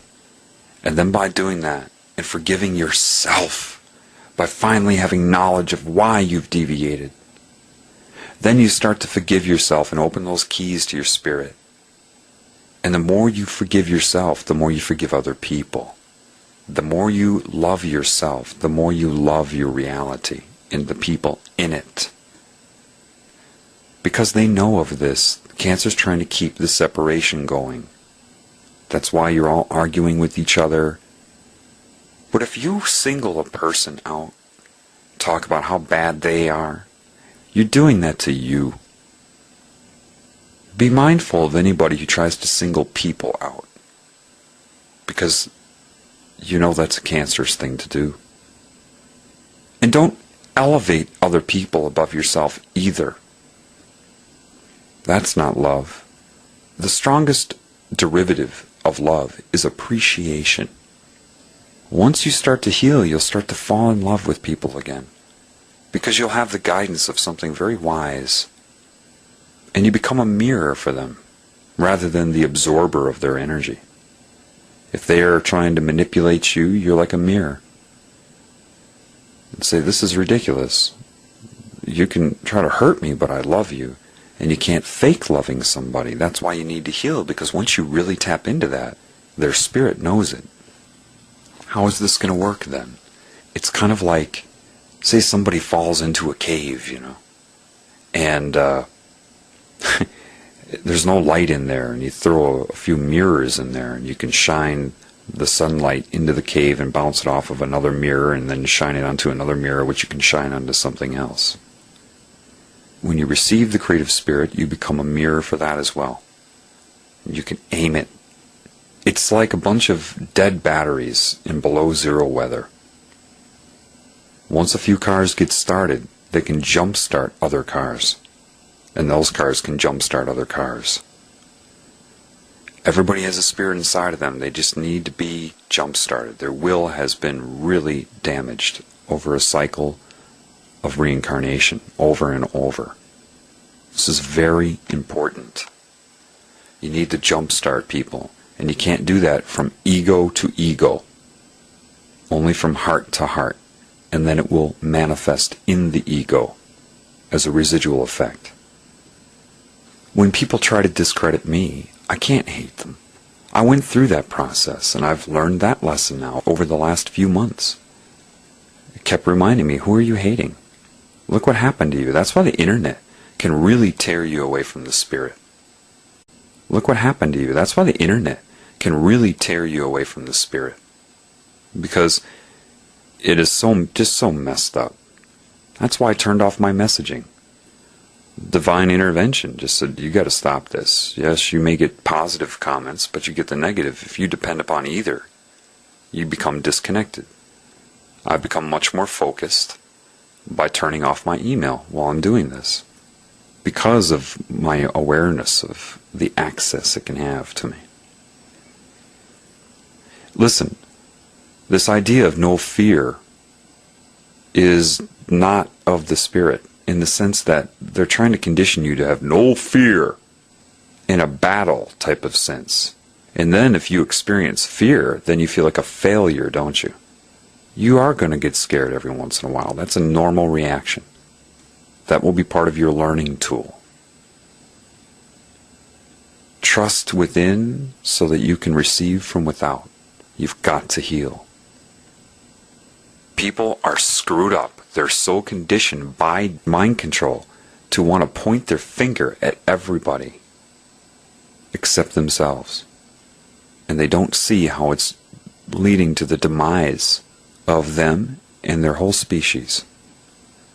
Check and see how good you feel when you know you've helped somebody, when you follow the path and it just unfolds, where you're not trying to force it, but it just happens. See how alive you feel. Love is infinite. You're not going to run out. It's not about running out of love. It's about whether the valve is turned to open or closed. If you keep it closed, it can atrophy. And those are the dead car batteries. You need to keep the flow moving, getting the energy of love inside this tumor, and start the spontaneous healing of this cancer. The hardest thing for people will be to let go of the past because you've been so conditioned to hang on to it. 3 strikes and you're out. Everything there to condition your mind. Bullshit. You got to break this control system and heal. You are in the now. I don't care what you've done.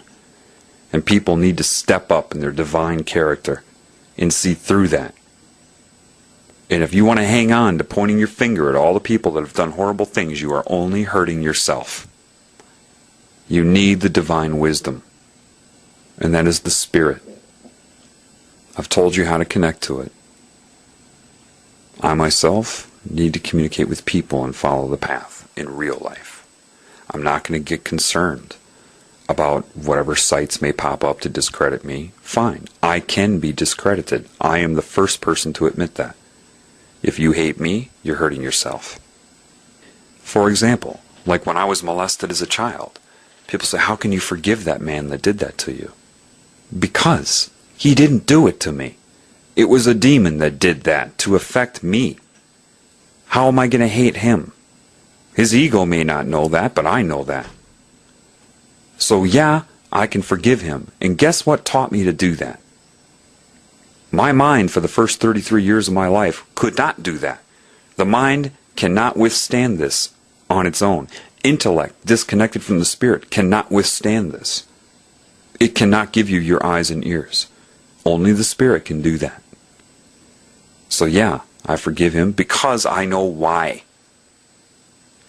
If I didn't, it would be poison to my very essence. You must rise above this. Become what you are. Activate and become functional with this. The time is now, as it always is. Now one final thing, because people will ask me, what's the deal with David Icke in the beginning of this video? Seeing Christ on the globe like that. I don't know. I looked up the picture of the earth and I've seen that picture elsewhere. It looks like it was slightly modified. I just put it in the negative and there it was. I don't know if David Icke even caught that because I've seen that picture before. Maybe he did, maybe he did not. I'm not really making a claim about that. I'm just showing you what I saw. Remember, the image of Christ on the cross is a subconscious symbol to keep you from speaking the truth. Most people that read The Biggest Secret come out of that scared to death. Alright, so I don't know. I don't know if David Icke is aware of that. I have the book and I've seen, well, I can't answer you. I'm showing you what I hear and what I see. And that's all I can do. But I had to put that out there for you. Okay? Okay, I have to add a PS here. Just the lessons, the opening up is just happening at an accelerated rate here. I thought I had this upload finished and I went to a health food store to get a vegetarian sandwich pocket. Some feta and spinach and mushroom thing. Anyway, I walk in there and there are the different employees. And I'm thinking, it's all on my mind, right? About, ooh, the demons don't want me talking about this, right? Oh, they're following me around. And then I started to feel the nervous feeling in my body, right? And I thought to myself, come on now, I can overcome this. Just tap into the Creator, but I was still nervous. And then my eyes just looked to a product and it said more. Okay, there were many words on it, but the one that my eyes focused on was more. Think of it more. Really think of your value and what's going on. Started to look around the shop while I was waiting for my sandwich. And I still felt it, that negative wavelength that they were trying to put me on, right? I'm like, no, I can overcome this. And I looked at another product and it said, care away. So remove your care of that. Forget about that. And I started thinking to myself, oh, this is just an experience. It's only an experience in this reality of creation. And I'm trying to overcome it, right? Trying. Then there's this lady there that was asking directions to the guy at the ponytail at this natural health food store and this other woman. And they didn't know the answer, so I said, oh, I know the answer to that. And I just gave her the directions to get there. And she said, okay, thanks. I said, sure. You know. Then I went and got a natural soda. They have a lot of natural stuff there. And I was checking it out, and he said to me, I heard it when you gave her the directions. He said, I was thinking, you know, this and that, and I thought she was talking about this, and then I thought she was talking about that, and I just couldn't get it. And then I heard what you said, and your directions were exactly it. Then right away in my head, what popped in as a thought bubble was, oh, wait a minute. Because I'm aware of this whole communication thing, so I'm trying to figure out what it means, right? I'm like, oh, you mean the recordings I've been doing, what I've been doing in phase 3. And then he looks at me and says, yeah, your directions were perfect. And then I thought, oh, you mean the directions to get to the Creator, to connect to God again, to connect to the creative spirit, to heaven. And then he said right away, yeah, your directions, they were perfect. And if you think about it, why would someone go out of their way to talk about how perfect your directions were 2 times in a row, you know? So I'm thinking, and I turn around, and I'm walking in the store, and I look down, and my eyes go right to a candy bar, a chocolate bar, and on the label of that chocolate bar was the word divine. And I'm like, no, as soon as I see divine, all of a sudden, as soon as that clicks in my head, divine, which was instantaneous, then the woman in the store went, like that. And it corrected it because I allowed it to happen. So yes, it can come through people depending on what radio channel you're logging on to. It's amazing. God was speaking to me, letting me know, yes, those are the exact directions. I may have told you, yes, the cancer consciousness can speak through people, yes, but if you're on the wavelength of love, then it commands the ego. It allows them to receive the spirit too. I told you that the cancer consciousness can be like an agent in the matrix, anybody at any time, but so can the spirit. I was sitting there thinking about it, just like, wow, because you'll know, once you tune into this, you know, there is no doubt in your mind. People say, does God ever speak to you? Yeah, it speaks to you through its creations and through your reality. That's how it does it, you understand? So I was thinking about that, and I'm like, wow, look at that, the positive and negative ego. As soon as I started thinking that they were going to come and psychically attack me, I got all nervous. But when I dropped it, and it guided me to drop it, remove it. But when I dropped it, and it guided me to drop it, remove it, don't care about that, just see it as an experience and everything. And then I allowed it to happen. So I went up to this man and woman, and we started talking. Now he was on a divine frequency. And I brought up the whole communication thing, but this time it only took like 3-4 minutes to get the message across. Hey, you ever notice how life speaks to you? If you think of the terms of, yes, we all are having our conscious conversation right now, but you know that there's a larger mind that guides all of us, like you sustain your body. And I went through the whole thing in like 2 minutes, and the guy was like, as if he already knew. I said, isn't that interesting? And I explained what happened. I said, these were the thoughts going through my mind. Now, I know consciously you were talking about the directions.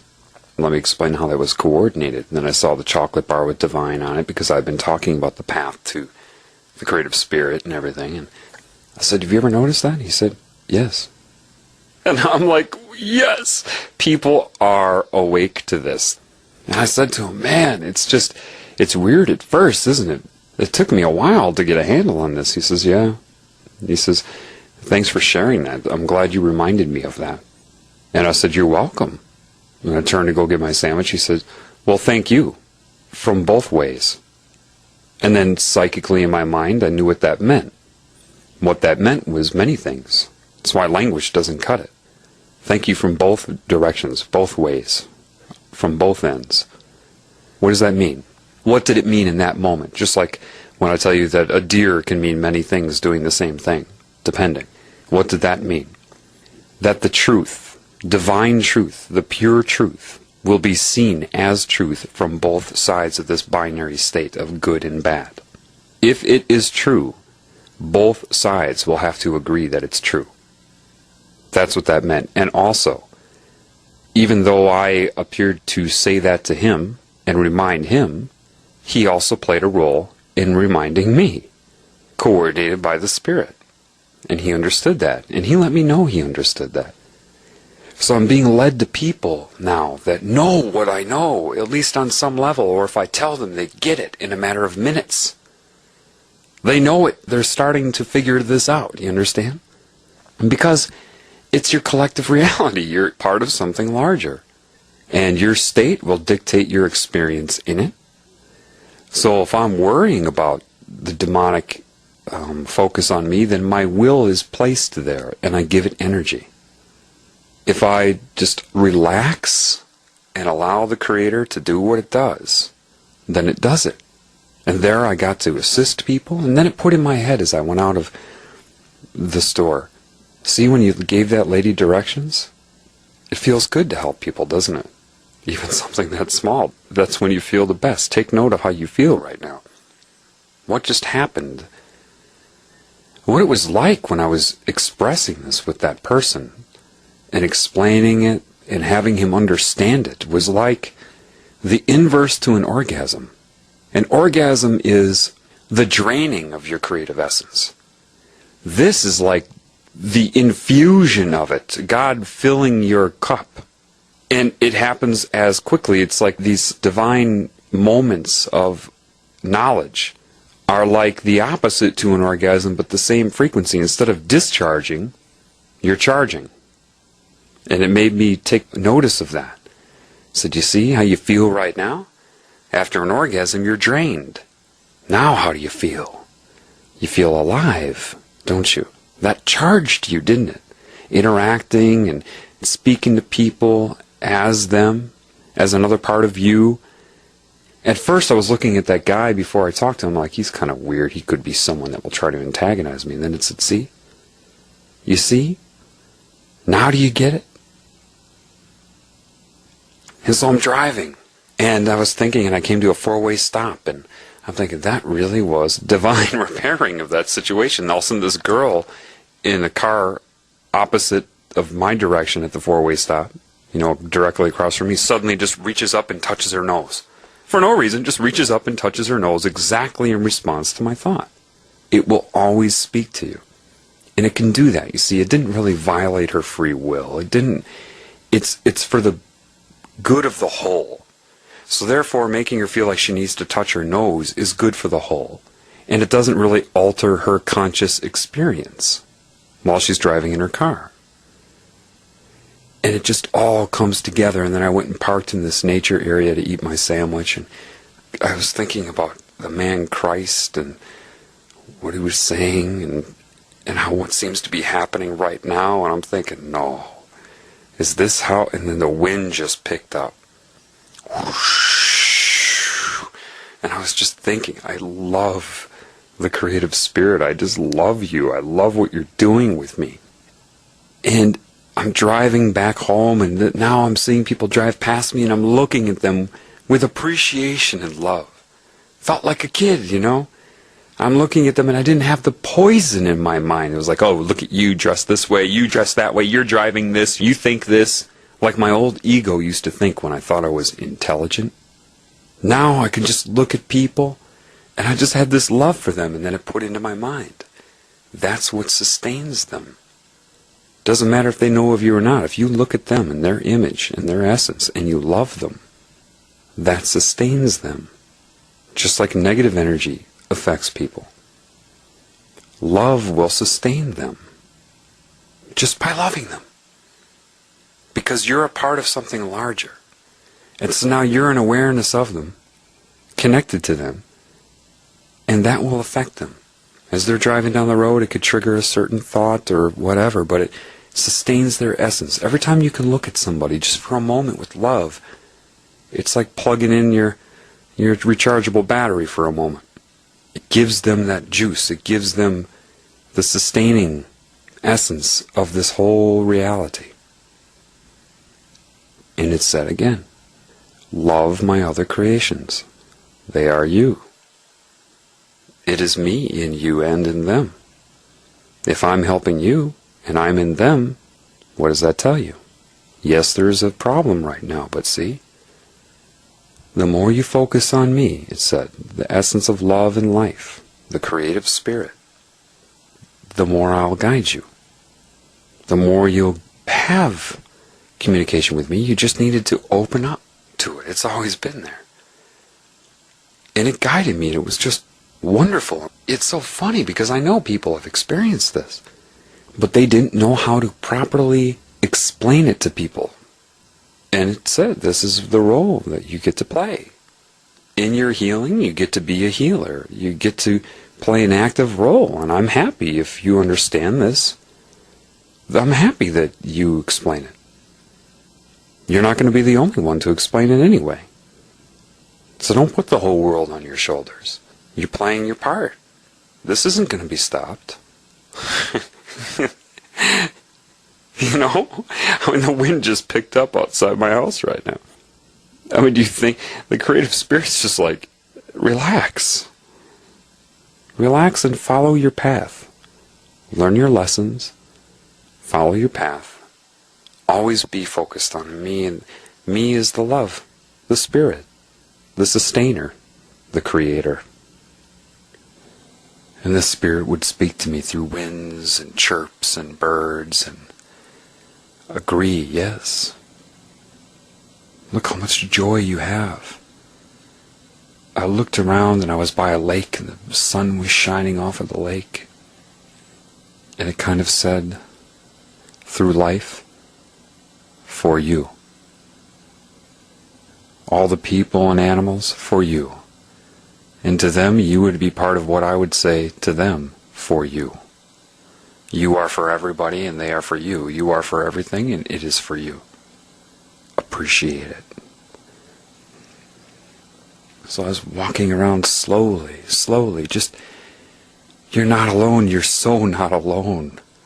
When you open up like this, you are so not alone. I went and there was this little bridge, you know, about a 8-foot bridge just over this little groove that had water in it because the snow was melting, and there were these 2 ducks there.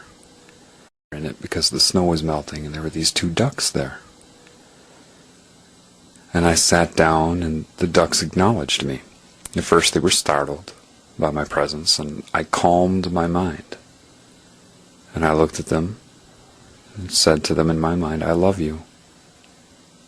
I'm not going to hurt you. And every once in a while people would come by and they would get startled. And I asked the duck, quite honestly with my mind, are you connected to the spirit? And it just bobbed its head in a nod.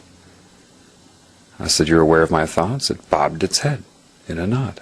I said, will you come to me? It didn't come to me.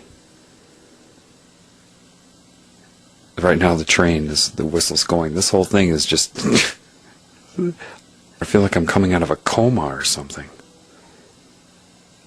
And I looked at the duck and then I thought to myself, well, I'm asking the duck to come to me. That's not happening. Then I remembered the lesson that I told you in The Healing Begins Now. The hope that it will come, the belief that it will not, and then I realized, oh yeah, that's me inside the duck. It's me. It's that which is flowing through me is flowing through it. That which animates me is animating it. It's the same thing. And as soon as that came into my head, boom, the 2 ducks turned around and started swimming right towards me. As if to say, yes. Then these runners came by and they went, they scurried away. And then I tried it again. I said, so, come to me. They didn't come. And then I just realized, You're me. You're me inside of a different body, a larger part of me inside that body and that mind. Boom, they turned and started coming towards me.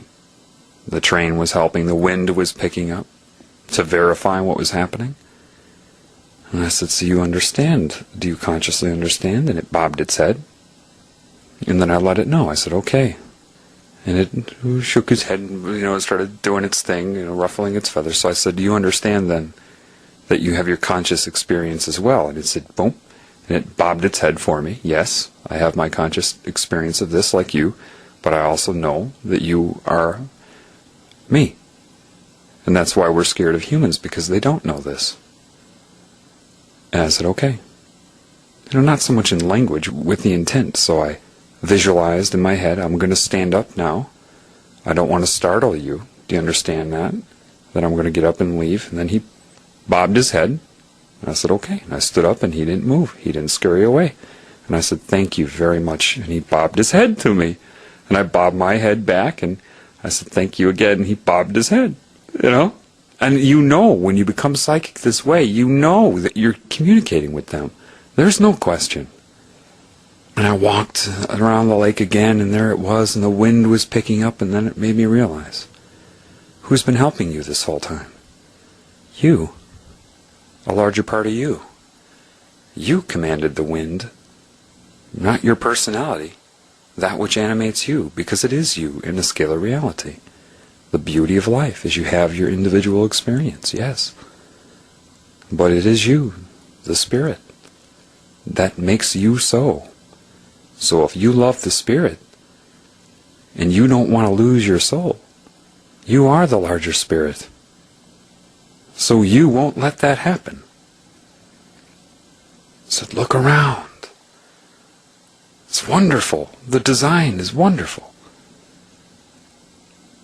And you open up to it. And it's crazy because you realize, if you're not connected to love or the spirit, opening up like this could torment you. It certainly has me through this process, and seemed like an absolute nightmare. A disconnection from the Creator is hell. Hell is not a destination. It is a disconnection. When you open up this way and you're not connected to the Creator, it can consume you. But when you're connected to the Creator and the Spirit, it's fun. All I can tell you, it is the most incredible, fun, entertaining existence. Life is awesome when you're connected to the Spirit and you understand the whole thing. It's fun. So much more opens up to you. It's amazing. All the information is there. Life is amazing. And it said, yes, humans are going to have to get out into nature to become human again. As weird as that sounds, you're going to need some... It's not solitude, but you've got to get away from humans and interact with life again so that you can handle going back into the human community and discerning because they're infected, so that you can look at them and love them. And so you start to look at all these people, and I have giant fat people coming by, skinny people, and I just love them all because I realized, finally, that's me. Inside their body, confined right now to their personality and their body. That's another part of me that's inside their paradigm. And just know that. It's you inside them, looking through the blinders of their personality at yourself. It's not some crazy, subjective, weird thing. That's just the nature of life. And they're going to have that personality because that is part of creation, your individuality. And there's nothing wrong with appreciating that and knowing that. It said once this is understood and people realize you're all one thing, animating all of you. And throughout the day you can be the floating finger, you can open up and communicate, you can have your experiences, but once you understand that, you'll reconnect to it. And animals know this. I love it. You can talk to them. And it said, do you see how much joy you have? It doesn't say it. You understand what I'm saying. It'll just put it in your mind. You understand. The train is totally confirming everything I'm saying right now. You're like, the train? You just wait. The true children of God play. That's what you do. That's what life is. Playing and learning and playing and appreciating. You feel like a kid again. You walk through the woods and you notice every pine needle, every leaf, a leaf falling, and the beauty of it, and you can't handle that unless you're connected to the Spirit. But then when you open up, it's such appreciation. It's everywhere you look. You just, wow. And I envisioned myself being a Native American when it was all raw and pure here, and just being in such appreciation of life and the gift for you. Enjoy. You know? It's the earth for you, and you are for it. And it's all perfect. It's just perfect. The children of God are playful. Playful meaning you're playing in the woods, you're enjoying it, taking it all in. So, all I can tell you right now is get out there and do it. Get out there and play with this. Get out there and play. Rejoin with the Spirit. Nothing is more interesting, I'm telling you. It's fascinating. I know that even 2 years ago, if I heard somebody talking like me, I'd be like, yeah, I know, there's lots of neat stuff in the woods and life's great and everything. No, I had blinders on. Even though I would agree with this 2 years ago, yeah, nature's great. Yeah, the lake is pretty. No, it's nothing like when you reconnect to the Spirit. It's a whole different ball game. This is not an analytical thing. This is, you're just going to have to see and feel and experience. Life is awesome. Life is amazing. It's magnificent. It is just incredible. And the Spirit is as much you as it is me and everything. So you've probably figured out by now that for those of you, a lot of you listening to me, I'm just another part of you, guiding you, telling you what you were not able to get from your own spirit, to lead you to reconnect to your spirit, so you can have as much fun with this as I am. It's so much fun being in love with the Spirit that creates everything. Now do me a favor, would you? This is the most important information that everybody needs to know on the planet Earth right now. For without this knowledge, you're lost. Okay? Think of it like having horrible vision and someone giving you glasses. Horrible vision and someone giving you glasses. For the mind, for the heart. Everybody needs to know this. This can't be a situation where there's only 200 viewers of this information. You've got to do everything you can. If you get out there and you learn this, direct other people to the same gift of knowing this, okay? This is not about me. And I'm not even going to really stay online. It's not about how many subscribers Johnatan gets. Are you kidding? This isn't about me. It's about you and everything. You're going to see. You don't need a cult. You don't need a group. You don't need to do any of that. This is for you. This is for your awakening. This is to raise you from the dead. And you will see. Nothing will give you more joy when you remember that there's love in you and what love really is, what awareness really is. Nothing will give you more joy than loving. To love is to love, to appreciate, regardless of the stimulus. It is just in you. And then when you do that, you get it back. And your lessons will guide you there. Do you understand? You're all going to get your own individualized lessons. I promise you. Catered to exactly you. To bring you into awareness and love for the Spirit again. You know, humans make so much out of certain things. Mysticism. Well, animals certainly aren't calling it mysticism. They're calling it life. Abundance. I was walking in the woods and I realized why you shouldn't kill yourself. Let the creative spirit decide when it's time for that. Because when you're in appreciation of life and you know of your guidance and your abundance, there's no reason to do that. Alright? And if it ever got to a situation where life was too painful, and you're in connection to the Spirit like this, it will guide you. Don't think suicidal. Because when you are raised from the dead, you remember how cool this all is. I'm telling you, you must build your house on a rock. Otherwise, this can turn into a nightmare for you.